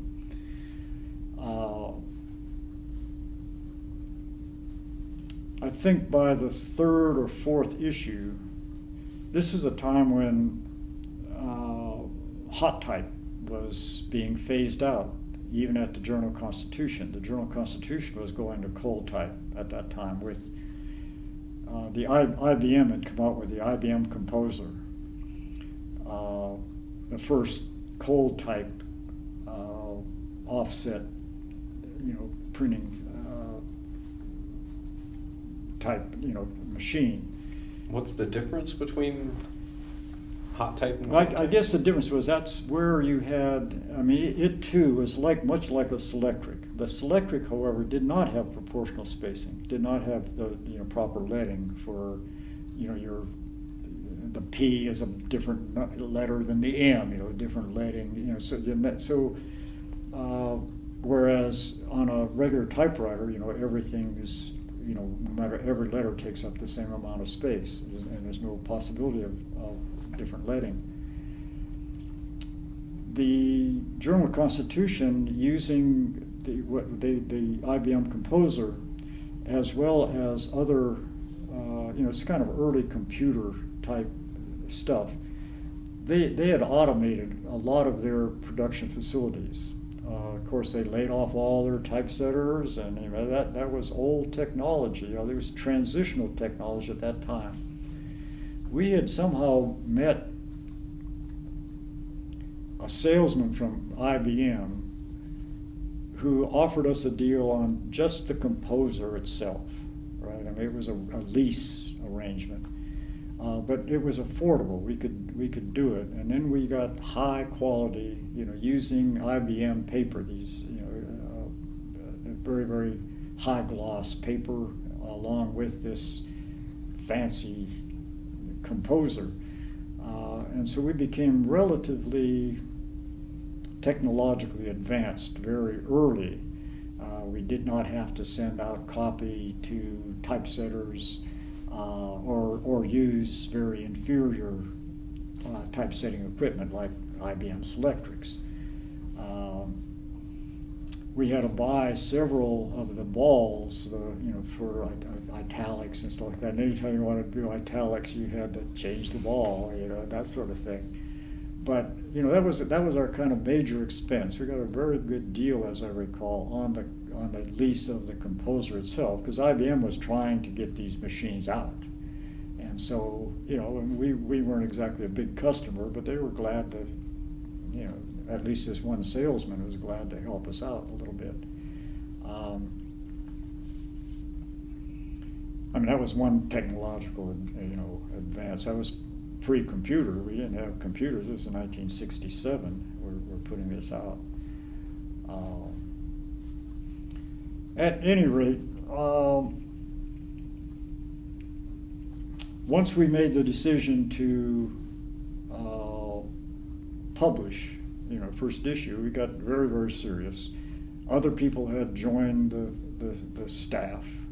We had 3 Vista volunteers who had moved to the city, Don Spiker and Jim Gwynn and Barbara, what was her last name?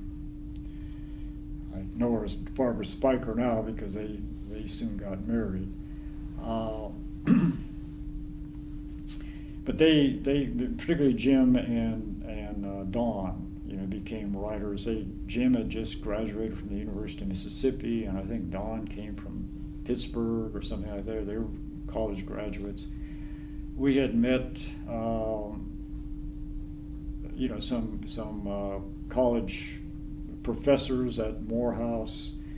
I'm not sure when Bob Goodman joined the staff. It wasn't right at that time, but there were other people at Morehouse and Spelman, who were contributing, or they were interested. Ted Brodick was on staff. He was a young history professor at Emory. He was one of the people that joined us on that first day. Ted Brodick did. He had just finished his PhD, or he hadn't even finished his PhD yet, but he was just coming back from Germany on a fellowship there and was writing his dissertation, and took a job at Emory as a history professor, and he was very, very critical. He had come back from Germany intent on joining the anti-war movement, and we were there. He just got back here, so that was kind of a natural fit in many ways. There were other people that came around. We had doctors. We had a couple lawyers. In fact, I'll tell you a good story, a little story. We had to become incorporated. We had decided on a cooperative structure. We wanted to be a co-op. There was no legal entity in Georgia for a co-op, so we had to incorporate in Washington, D.C. as a co-op, and that was the Atlanta Cooperative News Project. And we had met 2 young lawyers at Emory Legal Aid, Morris Brown and Maynard Jackson, right, who agreed that they would file the papers. They didn't charge us nothing. It was pro bono. So they became our incorporation lawyers, Emory Legal Aid and Maynard Jackson. And the funny thing about this, of course, is that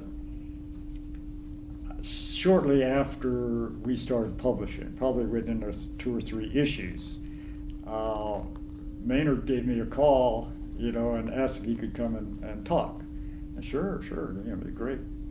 So he came, and I think he met with Gene Guerrero and myself in one of the back rooms. He wanted a private conversation, and he had just announced his candidacy for Senate against Talmadge. And we went through this rigmarole. How are you doing? And he finally gets around to his message. He says, I just have one thing. I'm glad to help you out and everything else. He said, but I just have one request, that that you not endorse me for, we just laughed. We had to, we agreed, yes, we would not endorse. We weren't going to endorse anybody. I don't know where politics on that level is not our bag of tea, but it was. That was our connection with, the future mayor of Atlanta, and et cetera, et cetera. It's, and Maynard's good people. I mean, we had no problem with Maynard, but that was funny. Anyhow, I thought.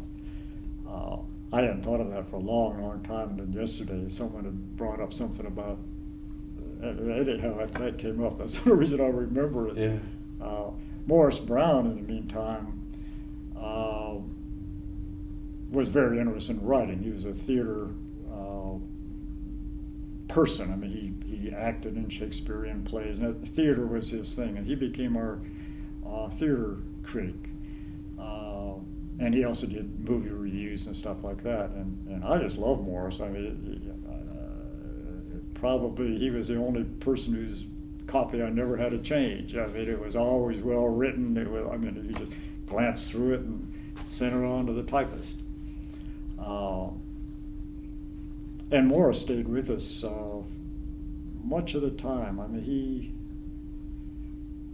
in fact, I think he stayed with us for the entire time. And then he quit his job as a lawyer and became a full-time thespian. Going doing summer stock, Shakespeare and stuff like that. And he died many years ago now, but he had collapsed on stage in some Shakespearean production and diagnosed with pancreatic cancer and died within months. But he was one of the older people, let's say. I mean, he was probably 15 or 20 years our senior. But he fit in very well. He came to almost all of the co-op meetings and was a very active participant in the paper. We got support, fairly wide support. Once we had announced what we were doing, we held fundraising events.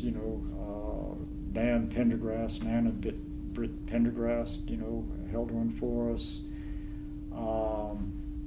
And other, kind of prominent liberals in the city. We were actually welcomed in the city in a certain sense that the fact that they had this hippie newspaper suddenly put Atlanta on the same level as New York and Chicago, and, they were a big city, and because they had this. So, we weren't totally vilified. I mean, there was a certain welcoming to it, even by the Constitution. They did some vilification, but they also sent their copy boys down to the bookstore, to pick up 20 copies every time. We just brought down 20 copies for, they paid for them. We had no special idea, but the owner of the bookstore, he always wanted that extra 20 because it was and we attacked them, just bitterly because they Dear Ralphie. Yeah, even at that first Don Spiker editorial, about Ralph McGill, hit him pretty hard, I think. But nonetheless, it was they by and large supported our right to exist, at least. So anyway, I don't know where we're at. Where do we? Yeah. So. Can you talk a little bit more about this process of coming together? It sounds for the first issue and figuring out what content was going to be covered, who has what skills, like what you're describing. There's a pretty sophisticated understanding from the get-go of how to make this happen, from the technical details to all the various roles and skills necessary. I don't think it was very sophisticated. I mean, I think that we were, well,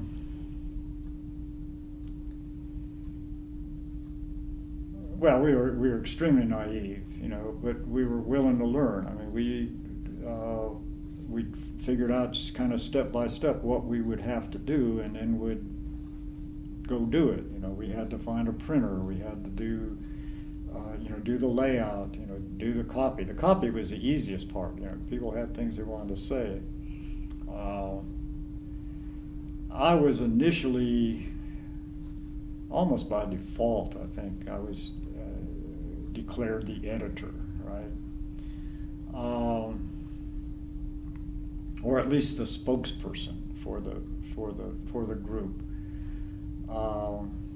And I took that role, but it was a role that was never, I wasn't comfortable in, nor were other people comfortable in it. I mean, that's why we set up a cooperative, because we were not going to do this top-down bullshit.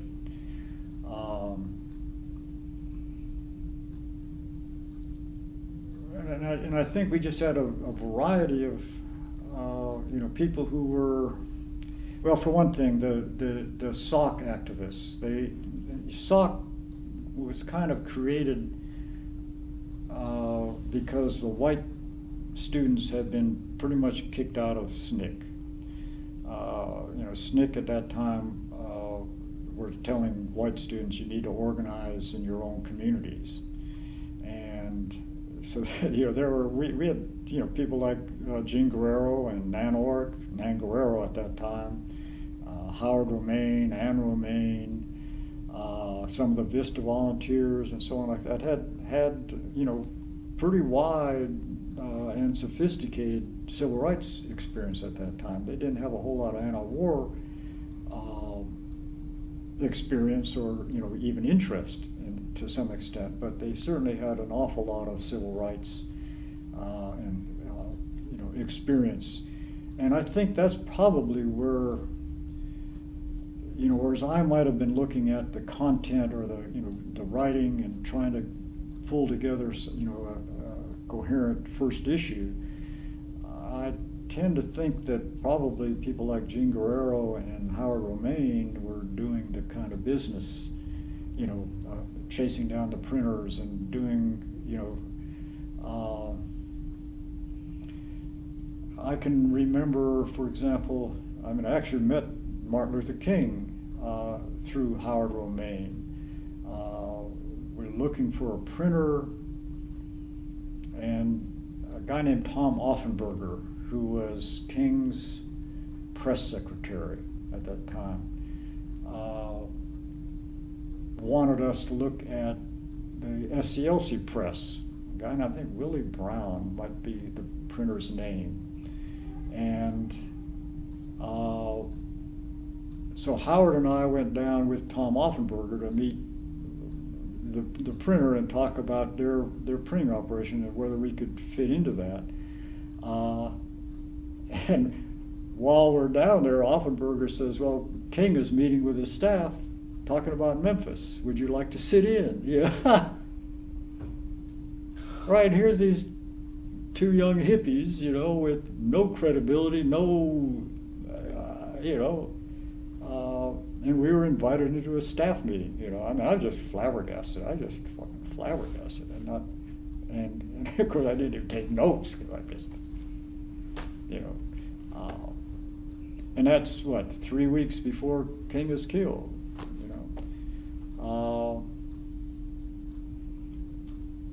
But anyway, that's why I tend to think it was probably people like Howard and Gene, and maybe Nan, maybe some of the Vista volunteers, that had different experience, and I didn't have any business experience at all. Some editorial experience, some writing experience, but God, the business experience, I didn't have any of that. So somehow it got done. Despite me in many ways, I think. But it all started coming together. We made this deadline. Our biggest problem, in many ways, the work and the putting the stuff together, seemed to be going fine. But we didn't have a name. We did not have a name for the paper. And, we had that was one of the most contentious issues that these meetings had, is what kind of name. And we had lists of names, including the penny press. I mean, I was always pushed out the penny press, and so on like that. And actually, we were coming up on a publication date, right? And the only thing that we had was our legal name, the Atlanta Cooperative News Project. That was, and so we were going to call it the News Project. I don't think we would have lasted with that name. Might have, but it was a non-hippie name for sure. And then it wasn't more than 2 or 3 weeks before publication date.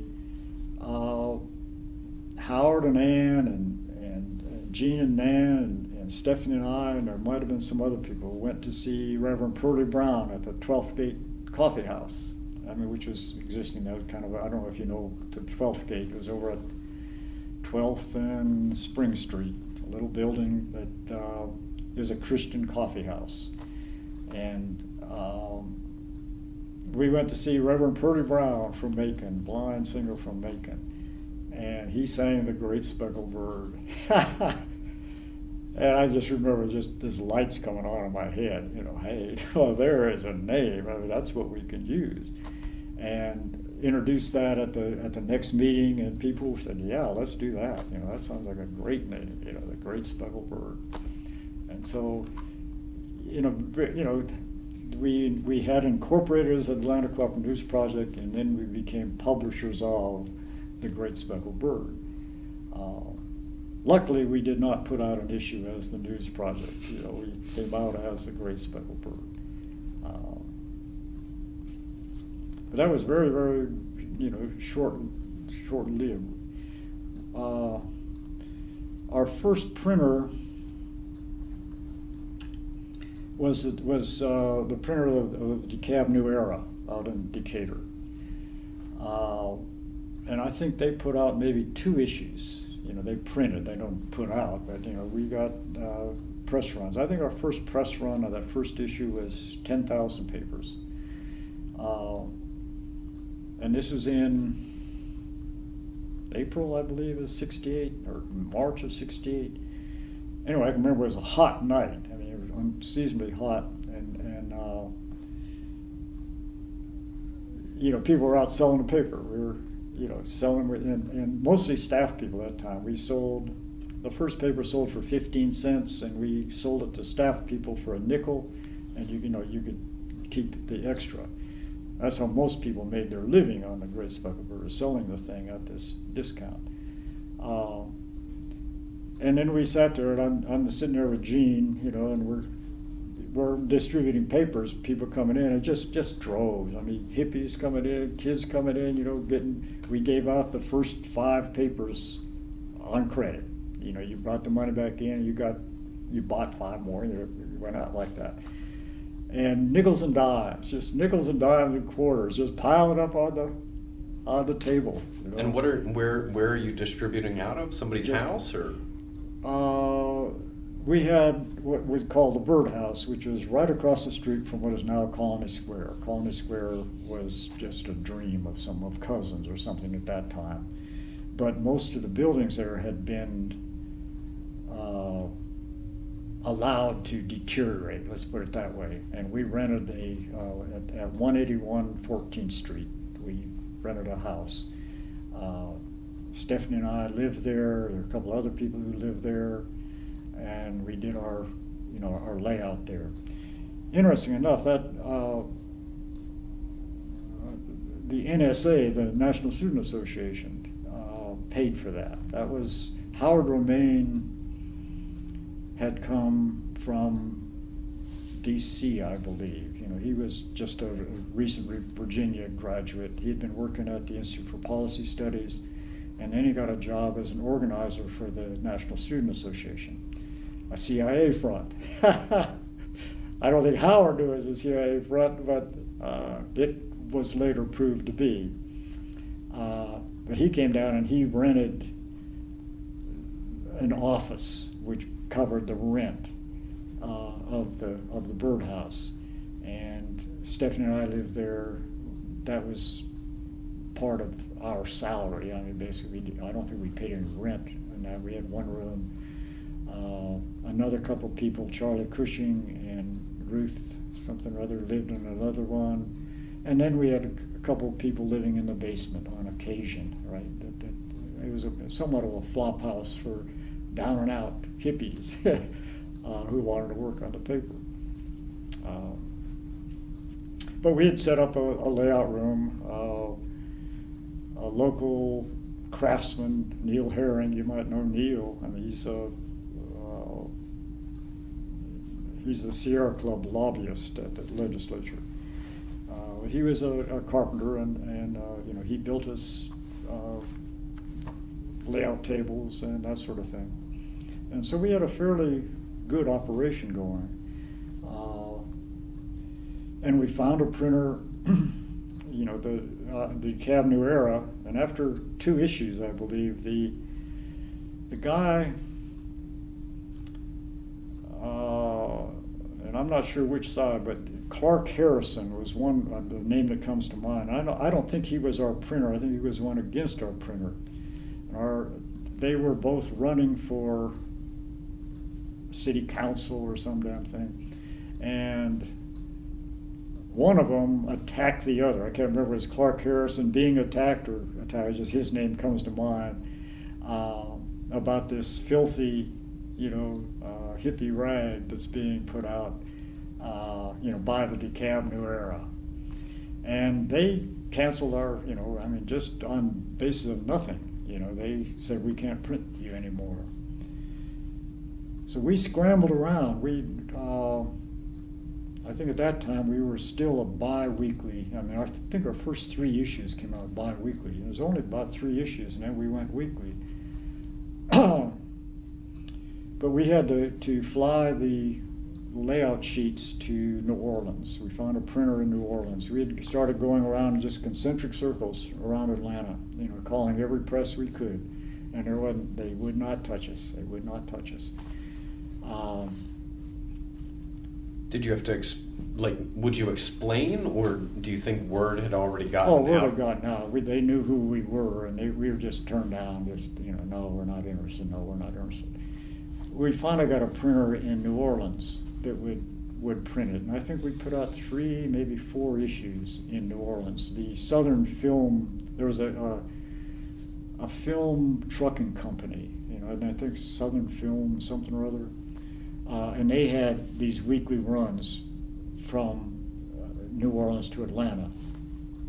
And so we contracted with them to, deliver the papers to us. And then we, through the kind of whatever, we're trying to get closer to Atlanta at least, and we finally got a printer in Montgomery, Alabama. There was an old porn printer that had formed, God, what the hell was the name?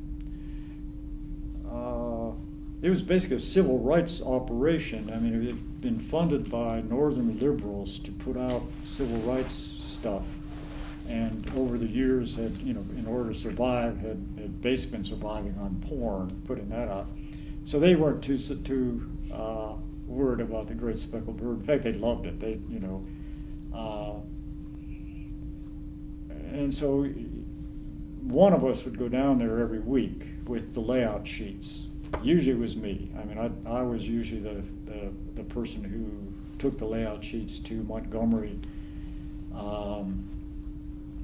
What was the printer's name?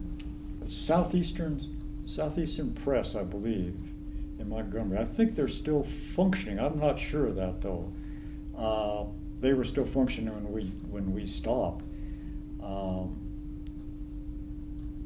But they were, that was a good thing. But I would, I would leave early in the morning, 3 o'clock in the morning, something like that, once the layout was done.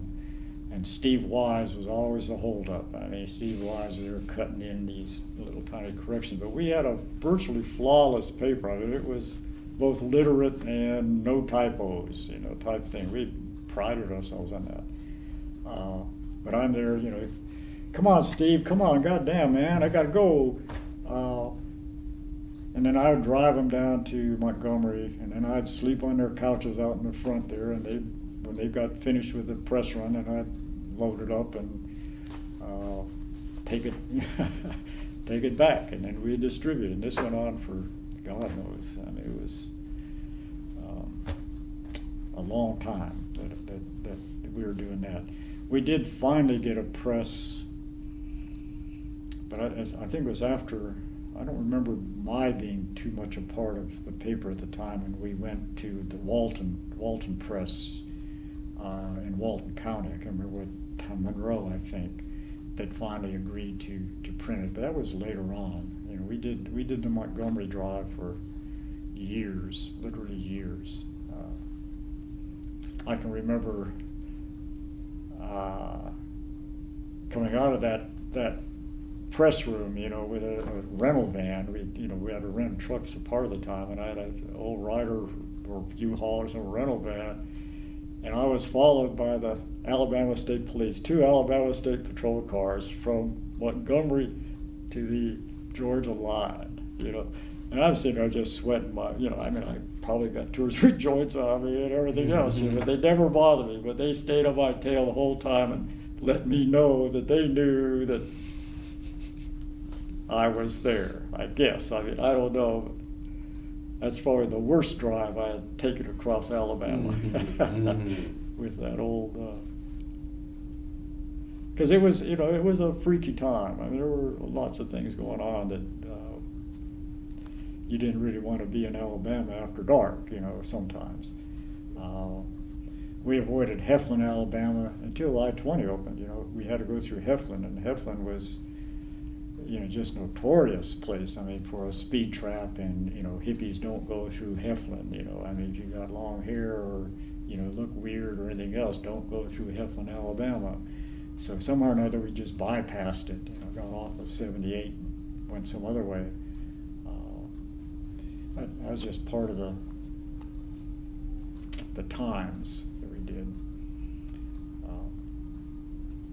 I think we've gotten far afield here too. What's You mentioned at some point about staff. Mm-hmm. How did the decision come about? Number one, to have staff. How were staff brought on, compensated?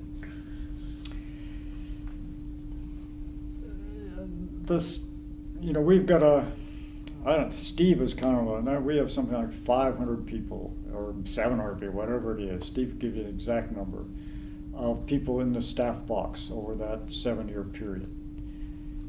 The staff was whoever worked on the paper that issue. After the first, I mean, there was, you know, we had problems with structure,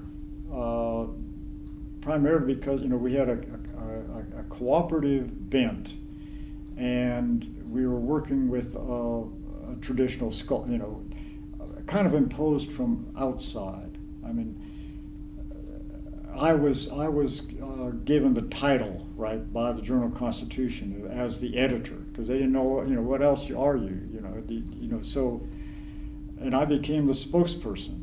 But other than that, say that first issue, or maybe the first 2, I was not functioning as a, quote, editor, right? I mean, we had a very, very soon, you know, we set up a cooperative structure that people took responsibility for areas. So we had a Southern Movement editor, we had a Vietnam War editor, we had, you know, when things were happening in other countries, Angola or something like that, South Africa, you know, people would take on these responsibilities, and we tried to get a very broad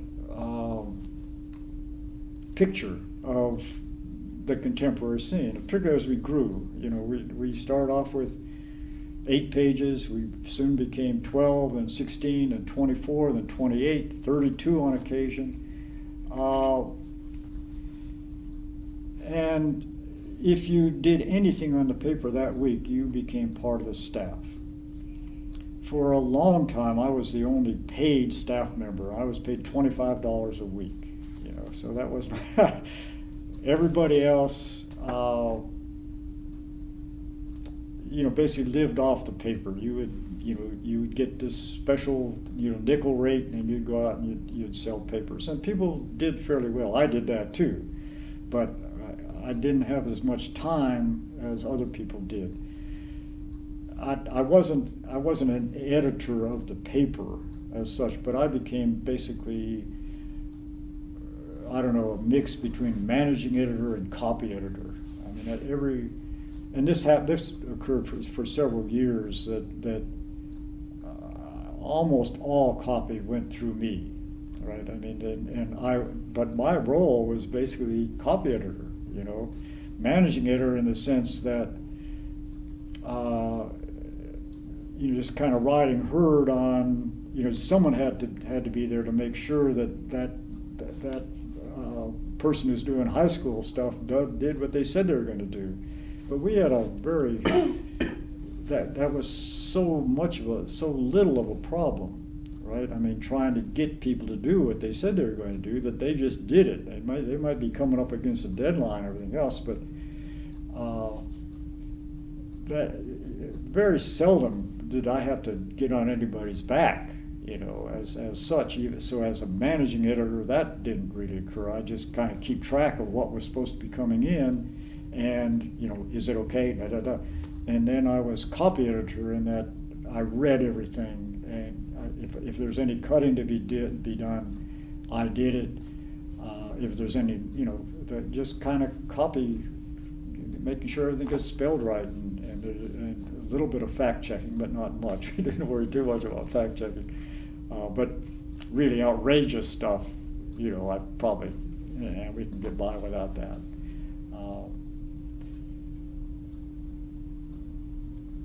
So anyway, I was paid $25 a week for that task, I guess. Plus, we had a free place to live. Stephanie and I did. Nobody else was paid for a long time. When we did get enough money to pay people, we started people at $25 a week. And I think at one time we had, 6 or 7 people on staff, on paid staff, this shit little money. And I think at one time it had actually got up to $65 a week. That was very, very late, and there weren't very many staff people. But every time it came to someone either getting a raise or putting somebody else on staff, it was always put somebody else on staff, so they'd get this little tiny bit of money for doing what they did. But we certainly didn't live high, it was barely getting by. But the structure worked. From that editorial structure, division of labor in terms of areas to be covered, right? We also, of course, we had business functions, circulation and advertising and that sort of thing. And we set up a rotating structure. I mean, you would be in this position for so long, and it was fairly short because some of those jobs were onerous. Nobody wanted to do them, and rather than hiring people or something like that, people just rotated out of those jobs. I was a little bit exempt, I think, that I don't remember rotating into any of these other jobs, but I don't remember ever rotating out of the copy editor job either. So I basically got to read everything as it came in, but there wasn't any kind of top-down editorial structure. We actively fought against anyone taking power or exerting power or whatever, except over their particular, they were expected to do their job, and people did it. People did their job. We managed to get through every week. We didn't miss a week. So. Can you talk some about the relationships among the staffers and ancillary people, both professionally and I'm sure that bleeds over into personal? Well, we had interminable meetings. We had weekly staff meetings before the issue came out.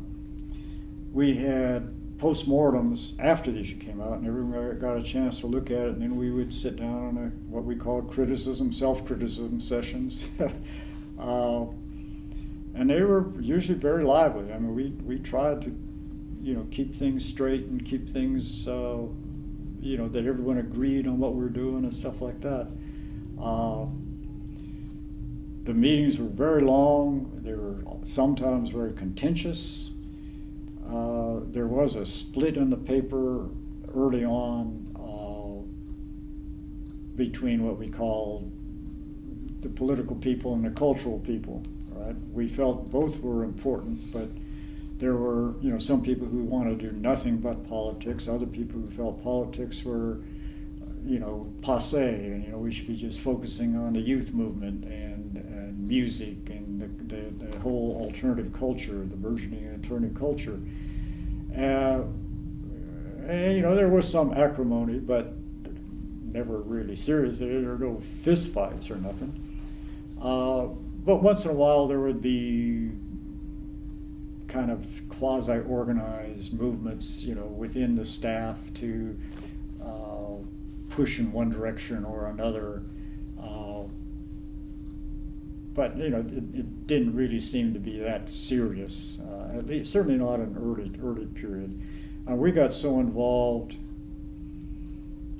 just in the putting out of the paper and ensuring that it got out every week and that the information we're putting out was both correct, and in many ways we were trying to foment discord, and so we had no problem at all with making not outrageous statements, but provocative statements, trying to get people to think, trying to get people to do something. In my own case, we needed photographers. We had some excellent people, but Bill Fibben was on staff, and Wayne Scott, Phil Vale, and people doing photographs, but no one who was full time, and could go to interviews and stuff like that, as part of the staff. And so, once again, I had no money, but I'd been reading these ads in the New York Times from 47th Street Studio Photo, and there's some really cheap cameras, really cheap stuff, and nothing in Atlanta. I mean, Crown Camera was here, but shit, they were, you couldn't do it. And so I hitched a ride on the Vince Ramos Brigade bus. They were the first Vince Ramos Brigade going to Cuba, and they were going to New York first, and they had enough extra seats, so I hitched a ride on that bus and went to 47th Street Studio or Photo, and I bought a Praktika. I mean, this East German camera called a Praktika. And they damn near gave it to me. They gave me 2 lenses along with it. I mean, I think they're just so glad to get it off their shelf. There's no way that and it was just a piece of garbage. I mean, it shot pictures, but I mean, it was kalunk. I mean, it was just incredible noise and everything else. But they gave me a telephoto, and they gave me a wide angle, and then the rigger thing. And I think they were really glad. It cost me $45 for that camera. And I took a bus back to Atlanta, and I started using that Praktika. Not a very suitable camera at all. I guess I'm trying to, how do I become a photographer on the paper rather than a writer? Because I'd been a writer coming into it, but I found that, that I really enjoyed being behind the lens and not taking notes and not, just being behind the lens. And as it turned out, there was a professor at Emory named Norman Feltus, young professor. Well, he wasn't all that young, but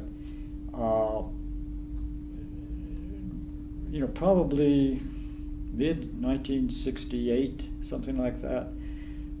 He came to the bird office, and he said that he was taking his family to Canada. They were going to emigrate. They were not going to be in Atlanta, or they're going to leave America because of the war. And he said, I just want to give you something, I really like what you're doing and so on like that. I didn't have him as a professor, but I knew him at Emory. And he came up with this, a little, was it Canon? Whatever it was, I think it was a Canon. It was a copy of the Leica 2F, exact copy. You couldn't tell the difference except for the name on it. And it had a really nice wide-angle lens on it, and it had a rapid wind trigger. It was by hand. It was on, click, click, click, click. So you could take pictures like crazy. Beautiful optics. I put my Practica down somewhere and never used it again. I have no idea what happened to that camera. But I started using that really, really nice Canon. And then within a couple of years, I had also acquired a Leica M2. Another fluke, but I got a Leica M2 very, very cheaply. And so I started doing photography. And we set up a dark room. I had a little tiny dark room in my house, and we set up a dark room in the bird office, just using black sheets of polyethylene, basically, just in lots of light leaks and everything else. But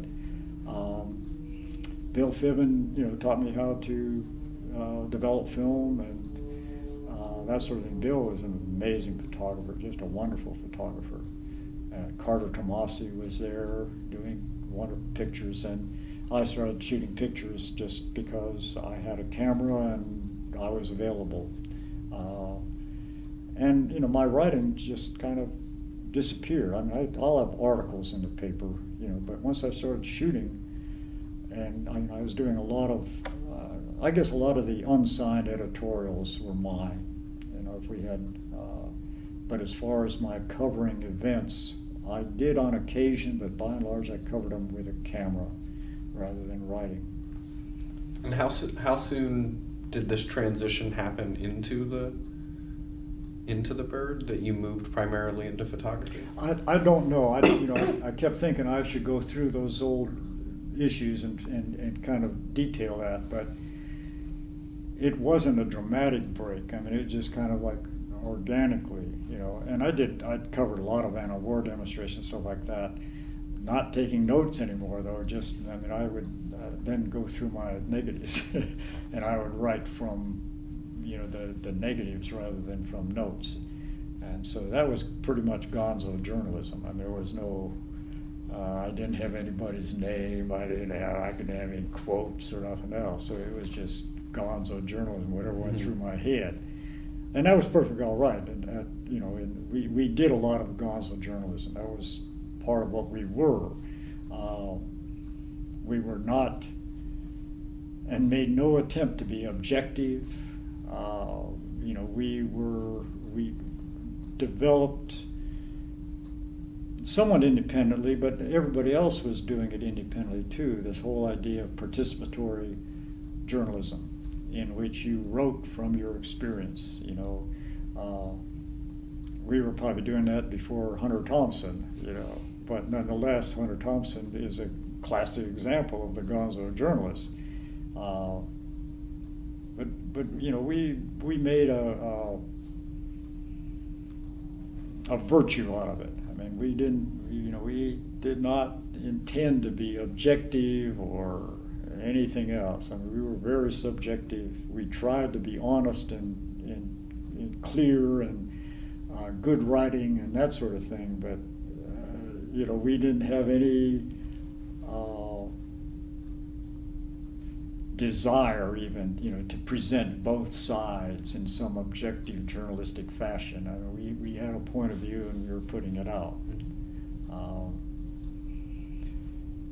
To me, in my own mind, that whole period just kind of, we did nothing but the paper in many ways. I mean, it was, once we finished one paper, we were working on the next. And of course, you're sometimes working 2 or 3 weeks ahead of time, and I, as copy editor, I was, I had files of stories that, well, we didn't get this in last week, do we do it this week, because you have to fill up the paper and you have to make sure that, all the copy is correct. And that's what we did. So I did, I was lucky in the sense that I stayed on pretty much the creative end. I was either writing or editing or doing photography, both on the streets and in the darkroom. I mean, everything was done. We didn't have any money, so almost all of our prints were made 4x6. Mm-hmm. It's only now that I've got a printer that will handle big prints, that I can go back and print some of these things up and see them big, rather than seeing them little tiny pictures.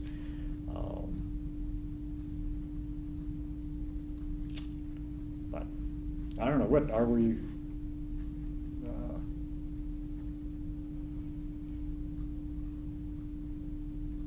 I don't know where we should go. That whole early period, I mean, it was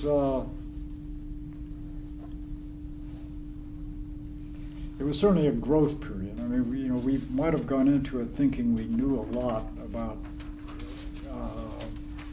the war in Vietnam and the civil rights movement and everything else. Some people had a lot of experience in it, but of course we were confronted with the reality of what was going on daily. Whereas the war in Vietnam might have been our initial focus, very, very shortly we were deeply involved in the civil rights, the Black Power movement, as they occurred, and the Bird is a very, very accurate reflection both of what's happening in Atlanta and what's happening around the country and sometimes the world, in terms of the transformation of the civil rights movement into the Black Power movement, the rise of the women's liberation movement, the rise of gay liberation movement, even the Brown Berets and the Young Patriots, stuff like that. We covered that. So we were very much both involved in and recorders of that history of that time. We didn't quite realize that at the time, of course, but now when you look at the paper in retrospect, and you do see that you did mirror that time for sure, and I think we did a very good job of it. Frankly, it was a pretty literate group of people that had formed that great spectrum where we probably had more PhDs on staff than the Journal-Constitution did. So that was interesting. And how did that evolution of coverage come about? Like, just by staff that you were attracting would say, this is something that I want to cover or needs to be covered, or there was some of that. People joined the staff, and we had a large turnover. I mean, but people like Sally Gabb, for example, who was probably the only staff member we had, at least that I can recall, who had formal journalistic training. She came out of Columbia School of Journalism and had worked on, straight papers before she came down. And she was very interested in, first of all, education issues and so on like that. She became education editor. She became, heavily involved in the women's liberation movement, so like that. We were also in contact with and exchanged papers with, virtually every other underground paper in the country and some overseas. And so there was this constant flow of information coming in. Of course, we had people like Steve Wise that just read the New York Times assiduously or the Washington Post and so on like that. So we didn't ignore the straight press by any means. A lot of our stuff, if something was happening, let's say in Wounded Knee or something like that, because we had the whole AIM movement was also going on, the Chicano movement, and we would pick up on that. We had an international news editor, we had a national news editor. People were focusing on these kind of things, and of course that when the Indian movement and Wounded Knee is occurring, we had staff people who were there. At the Chicago Convention in 1968, we had staff people who were there on the streets. So we were writing this experiential stuff. Not always just staff people, but we were using first-person journalism techniques, and so that almost everything we printed, it came out of their direct experience, what they were writing. But there was so much ferment at that time. It's very hard to say where did we get all of this stuff, except for the fact that we were aware of all of it because of all of the media that we were getting. And of course, the war was being covered on TV. The civil rights movement, the Black Power movement, was certainly being covered on TV.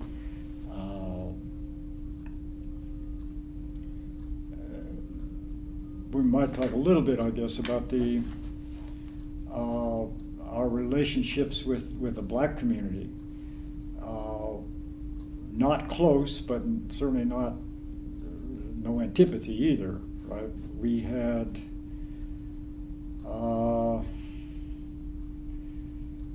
Lyndon Sadler, Tim Hayes, and Reggie Mitchell, were black staff members.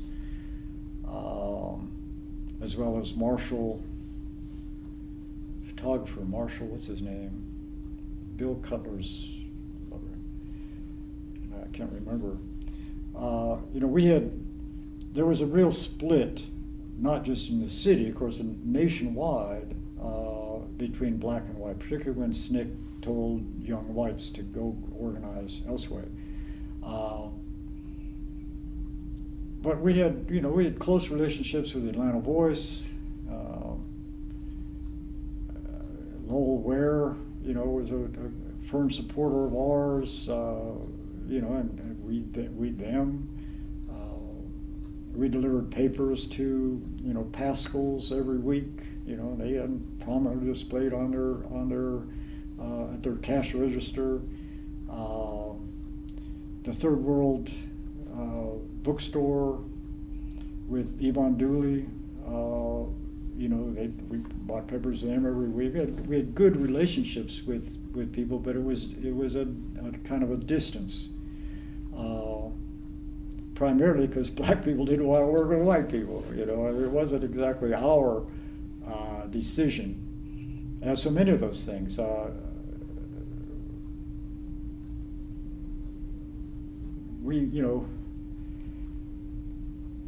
We covered the Black Panthers here. I went to Black Panther meetings, and we'd write about what they were going to do and so on like that. But we were not invited to participate, in their actions.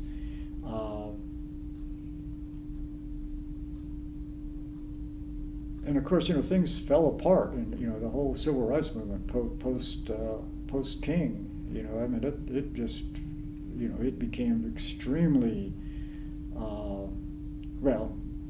you can't say they came under such tremendous police repression that they didn't trust any white people, quite frankly, and probably rightly so, we were all viewed with suspicion, they don't know who's a cop and who ain't. So we lived with that. We had, many staff members, like Gene and Nan and Howard and so on like that, who were, such firm supporters and, had put their lives on the line in Mississippi and stuff like that, that they were hurt in many ways, but they certainly accepted that fact. But you never vilified the black movement. You reported on the black movement or the Chicano movement or the Indian movement, the women's movement, so on like that. Women's movement is a little bit different in that, that was an internal battle. I mean, there was no us and them. I mean, they were our wives and lovers and everything else. And so the women were extremely important in the development of the great speckled bird. And in many ways, they took over the bird, in a certain period when there was a period after I had left, which was basically the paper became virtually a lesbian paper, with a lesbian staff and a lesbian focus. I mean, they still covered all the other stuff too, but that was their focus.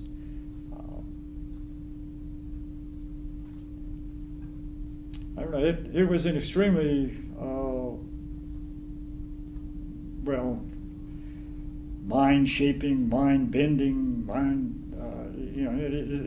that whole period for me, say from 1967 through about 1973, that was my entire life. And my wife too. There was anything else was adjunct. If we had to make money, we went out and made money. We did odd jobs. We did whatever in order to survive. But the paper was it. I mean, that's all you did every day. And were you living at the birdhouse this whole time? Not that full time. Well, the birdhouse changed a lot too. That was initially on 14th Street. When Colony Square started being built, I can't remember when that was. Of course, we lost the lease on that particular, but we didn't have a lease. We had a month-to-month rent, but we'd been there for about a year, I guess. We moved our offices to a little house on Westminster, just north of Piedmont Park.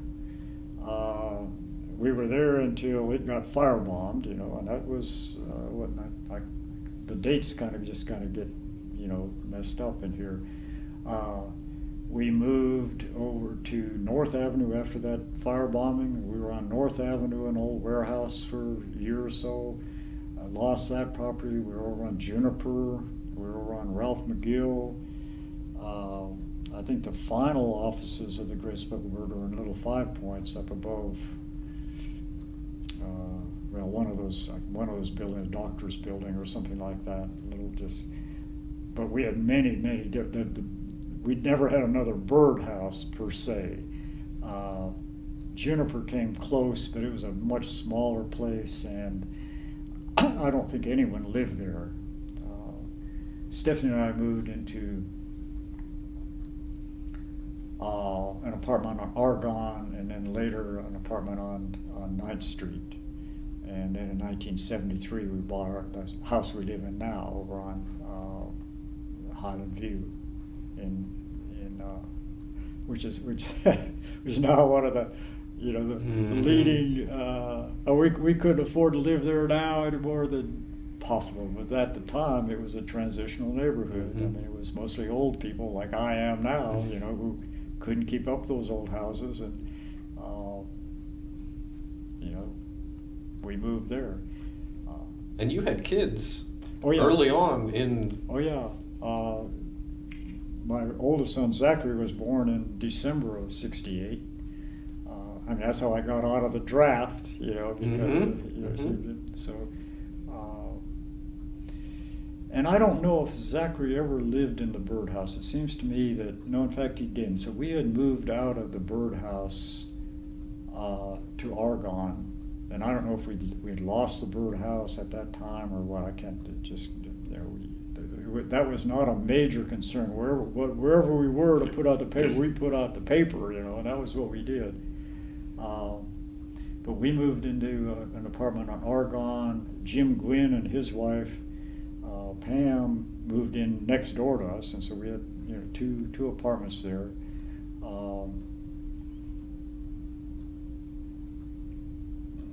And then later, we moved in with another couple on another duplex on 9th Street, which up until 1973. And those things are pretty much determined by proximity, to the paper. So we're not getting very far though here. I expected it's home quarter. Oh yeah, we're rolling right along. Well, if you want, we can stop now and pick up later, or we can continue on. There's still several things that we can talk about. Yeah, after two, you got. Let's refocus a little bit though, so that if you can ask me direct questions, because I can get involved and I just kind of go on a continuous loop here. Yeah, so you mentioned the firebombing, which certainly brings up public responses to the bird. Mm-hmm. You had mentioned that there were fundraisers among sort of establishment or prominent liberals, right, in it getting launched, and that there was an at least respectful relationship with the Atlanta Journal-Constitution, but then there's the firebombing. And just if you can talk a bit about these varied public responses as you saw it. Yeah.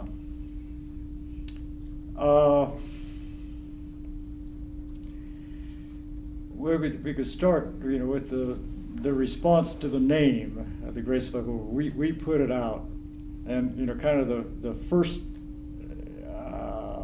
impulse we got, were people who assumed we were a Christian organization or something like that. I mean, the Great Speckled Bird, of course, is and one of the reasons we picked it, it's both a black hymn and a white hymn, and it was sung by Roy Acuff as well as Reverend Pearlie Brown, and it had a lot of philosophical reverberations, in terms of the speckled bird who is unloved, and not very pretty and everything else, but always tells the truth. It's not an eagle, but it's the speckled bird, and we call it the Great Speckled Bird. Well, people, Southern Baptists, white Southern Baptists in particular, we got, well, I can't say lots, but to us there were lots, requests for copies or even subscriptions, because of the name.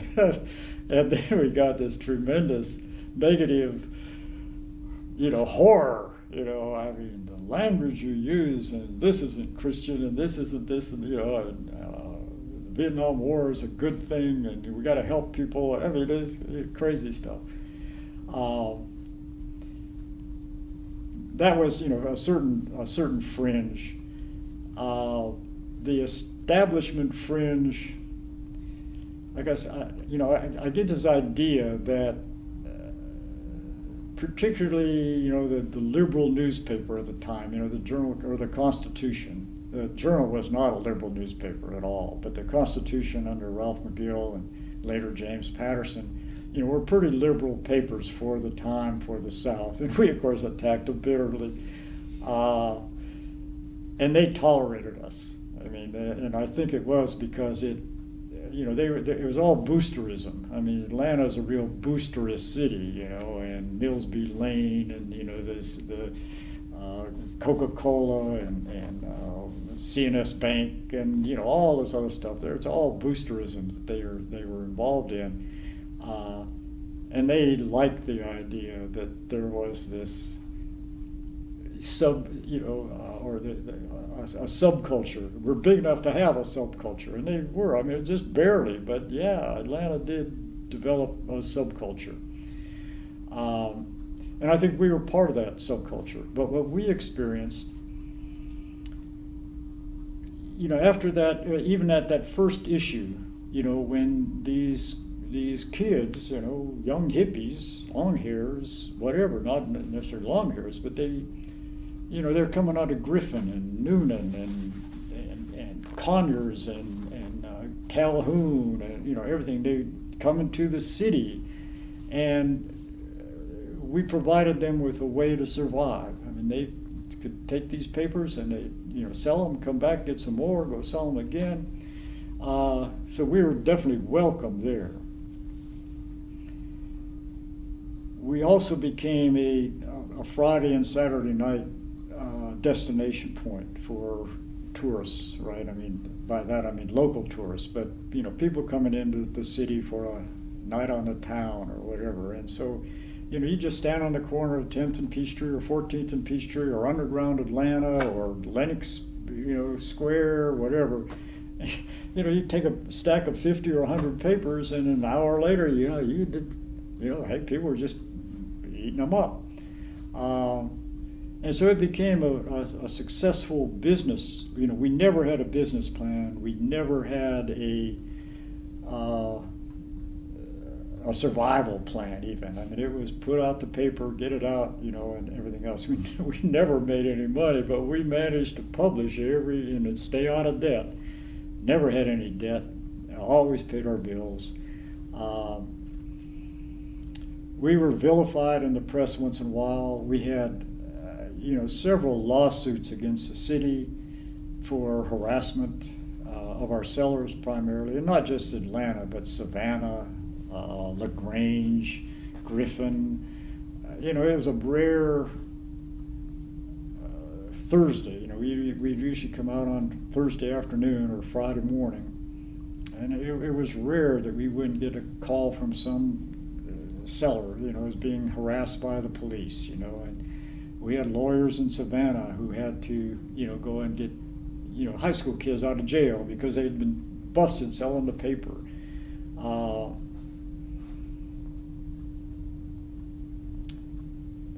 At the same time, I don't think we had, all that much antipathy. I mean, it was a time of ferment. We were part of that ferment. And I remember one guy comes in, his name was Wild Child, and he was this great big biker, with full colors and everything else. And for some reason, he hung around, and then finally comes up, he says, "Tom, nobody's gonna fuck with you." He says, "I'm your man." He said, "Ain't nobody gonna fuck with you. Anyone fuck with you, you come and get me," And I would see him at demonstrations, and he would be tailing me, Wild Child got killed in a gunfight, at some time, maybe a year after he had started, being my bodyguard. So we were, by and large, I don't remember any real serious attacks on us, except for that firebombing, which we tend to think was done by the police. So, we did not have really good relationships with the police. Gene Guerrero did. And, we were asked to, participate in, kind of discussions between the police and the hip community, when there were that sort of thing. And Gene was usually the spokesperson on that. But it was such a transitory time in Atlanta as well as the country that I think we just became part of the ferment, accepted as such, not particularly liked, but I was invited to speak at the Rotary Club. I spoke at Chamber of Commerce, had a debate with John Crown, who was the leading right-wing columnist for the Constitution, and Emory at Oxford sponsored debate between John Crown and me, and that sort of thing. And the Rotary Club, they'd get so bad. I remember one time we went to the Rotary Club and they had, God, what was their slogan? It was some all-inclusive slogan, and I started speaking, about half of them got up and left, they weren't including me in their particular worldview. But there was probably more antipathy towards the long-haired youth. And most of us were not long-haired youth. I mean, most of us were, college graduates, graduate students.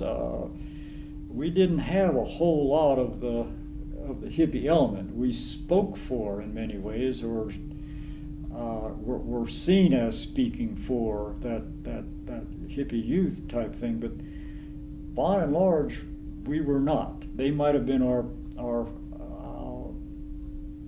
presence on the street, and we were identified then as a hippie paper because of our sales force, but these were kids. It was an amazing phenomenon. 1968, 69, with kids coming out of every place in the South.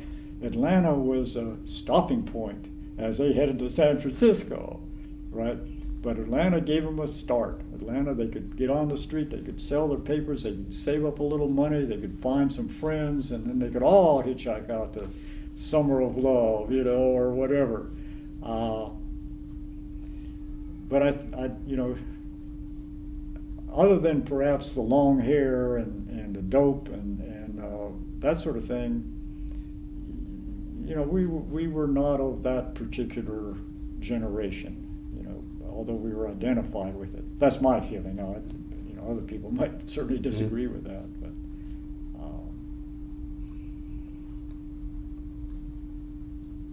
anyway. So when did you go off of staff, and why was that? It was certainly a process. I mean, I would say from about 68 through 71, 72 maybe, I was basically full-time staff. And that included, weekly trips to Montgomery. In order to save money on rental trucks, I had bought a 1953 International pickup, which I fixed, did some engine work on. And then I would just rent a trailer, and I would use that old pickup truck going down there. And then out of that, I had a pickup truck. And so in order to pick up, extra cash and something like that, I'd do trash hauling or whatever just to make money. I had, one kid. Stephanie was working primarily, she worked on the law project for a while, so we did have some income in there, but never enough. I mean, it was always very tenuous. So I was doing pickup work of whatever I could do. That pickup truck, didn't last a very long time. It was a pretty rough pickup truck. But I found an old Miami Herald van, a box van, 12-foot box van that a guy had bought and driven up here from Florida, and then was going to sell again. It had a blown head gasket, but it had damn near a new engine in it, and I paid $600 for this old 53 Chevy, and it had Miami Herald, still on it. And I started delivering paper, using that and driving down to Montgomery every week and bringing it back. And suddenly I had a big enough truck that I could actually make some money on. And so that kind of pushes you in a certain way. So probably around 71 or 72, I'd gotten a partner. There's a young deserter from the Army. We called him Blues. He called himself Blues. And we formed the Coffin Blues Trucking Co-op and advertising the Great Speckled Bird. I was the only advertiser we had. I was still on staff, everything else, but we had this, quote, trucking co-op in which we did household moving. That in probably one of the stupider moves I made,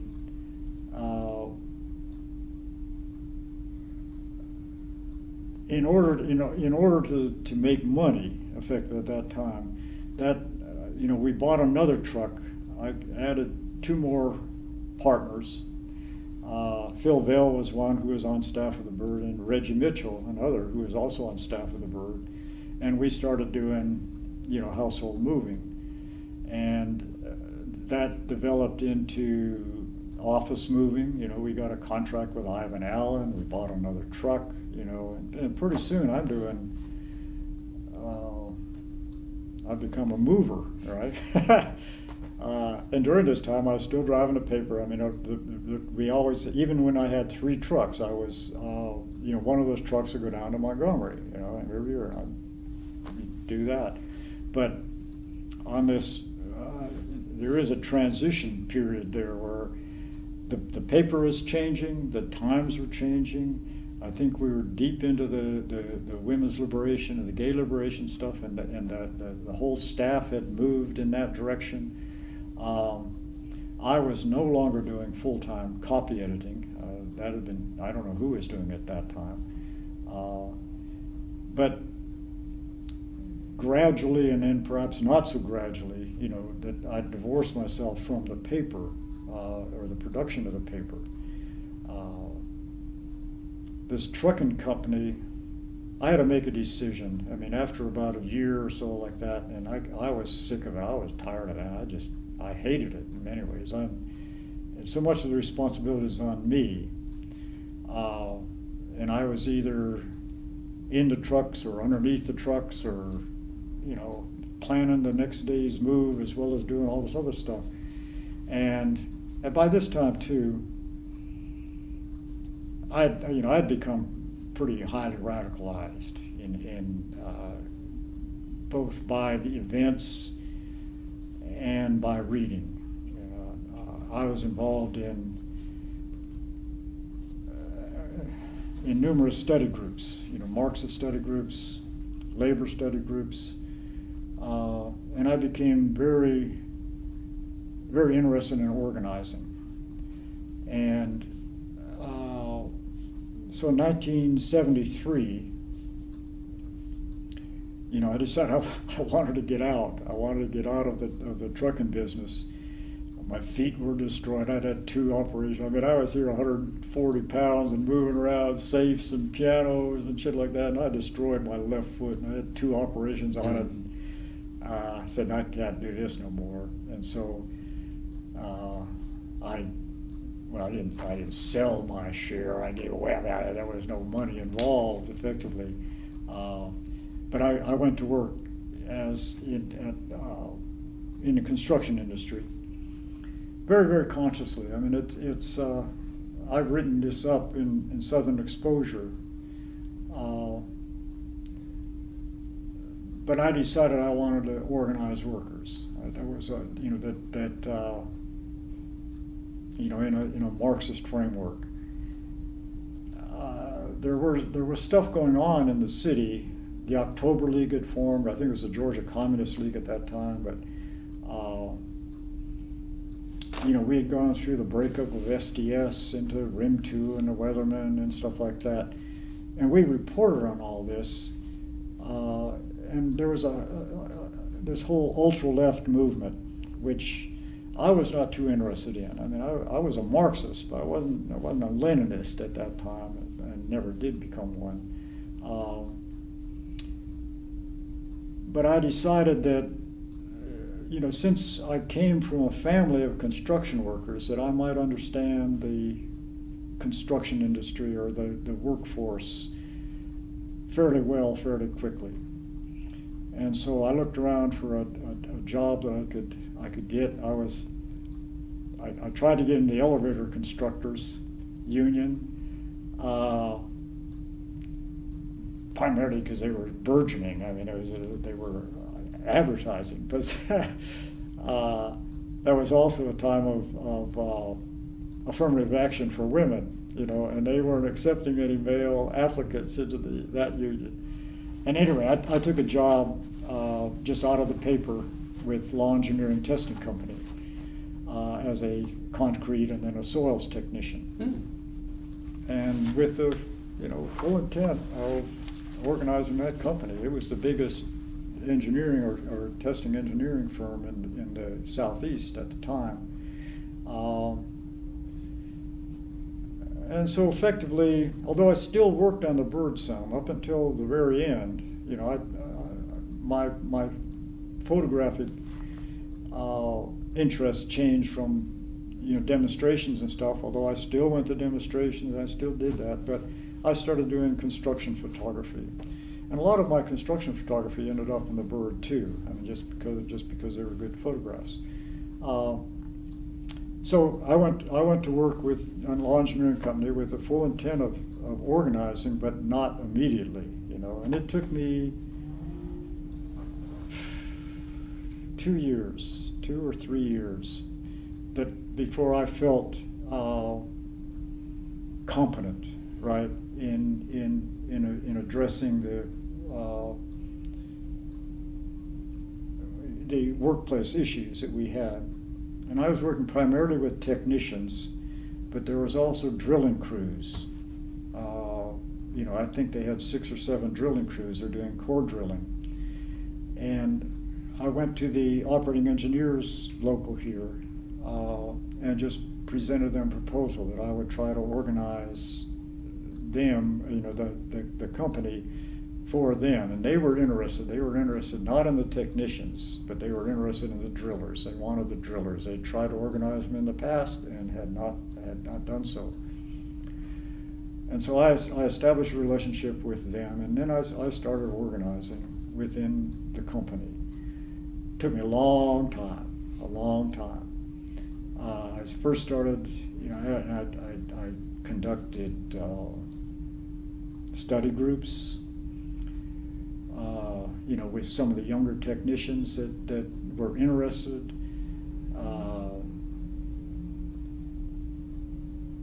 I started, just talking union and so on, and they never caught on. I also made a very conscious effort of contacting all of the drilling crews and all of the members on the drilling crews, and I went to their houses, I talked to them, and over the course of, it probably took me 2 years of organizing. I had 80% of the workforce on cards, and they'd all signed up. And with the union, we said, well, now's the time. Let's go for it. So that came to a head in 1979, I guess. And it might have been longer than a couple of years. It was a long time. To me, it was very interesting work, but it was like pulling teeth, particularly with the drilling crews who were, I think there were 2 white drillers in that whole crowd. They were all black drillers. They liked me, but they were not exactly welcoming. I was their friend. They hi Tom, da da da da da da da.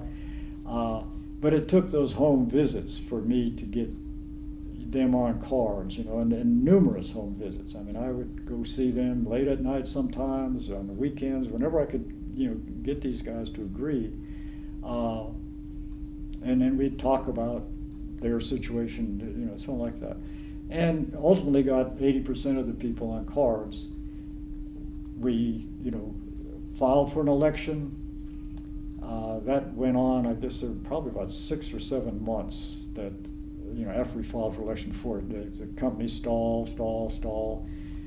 They sent me down to Wallace Dam. Wallace Dam was, just starting at that time on the embankments, and I spent 6 months down there. And they did it very cautiously. They kept me away. Georgia Power had a Watts line, from Wallace Dam. So every night after, I'd get off work, at 5 o'clock or whatever, and I'd go into the Georgia Power office and get on their Watts line and just start calling people, But nonetheless, my effectiveness was pretty much curtailed by the company, and they did a pretty vicious scare campaign. And we finally came to a vote, and I lost by a landslide. I think we got 35% of the vote. That was in mid-1979. Under the NLRB, the National Labor Relations Board, you've got kind of a cooling off period there. You can't get fired. If you're the primary organizer, they can't fire you for 6 months.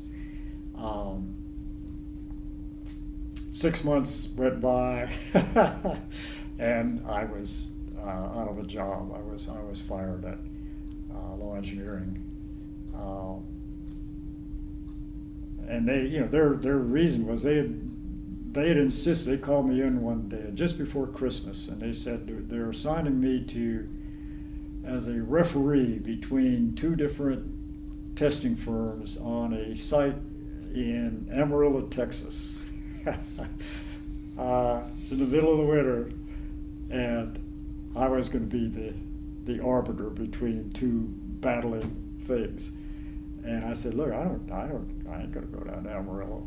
And I refused them, and I got home, and the company president called me up and fired me on the phone. If you can't go to Amarillo, we don't need you here anymore. We filed, the union and I filed a discrimination suit, which didn't get heard until 1980. Reagan, meanwhile, had come in, had changed the character of the National Labor Relations Board, and my suit was dropped. Just like a hot potato from them. So they got off scot-free. I got off without a job, and basically joined the operating engineers. The operating engineers. I really liked the operating engineers. This guy, a guy named Tommy Archer, very tough, old line, AFL, craft union organizer, not organizer, but business agent anyway. They didn't do a whole lot of organizing, but what they did was pretty tough. And I appreciated that. And they agreed. They asked me what I could run, what kind of equipment. I said, I can't run a damn thing. And so they asked me, what would I want to run? And I said, the only thing I've ever seen, I've been in construction for a long time, that doesn't beat you to death on a daily basis is cranes. And so they made me an oiler on a crane, many cranes. And after about 3 years as an oiler, I became an operator, and I ran cranes for the next 6-7 years out of the operating engineers local here. That was the Bird had not, had quit in 1975. My political work primarily was around organizing. We had several groups that I had involved in. The Atlanta Labor Group, primarily, and they were basically study groups. We had about 20 people who would get together and discuss. Basically, Marxist, and not just Marxist, but contemporary political theory. Everybody was organizing at their workplace, so we had a lot to talk about, as we tried to figure out and help each other out in trying to figure out workplace organizing.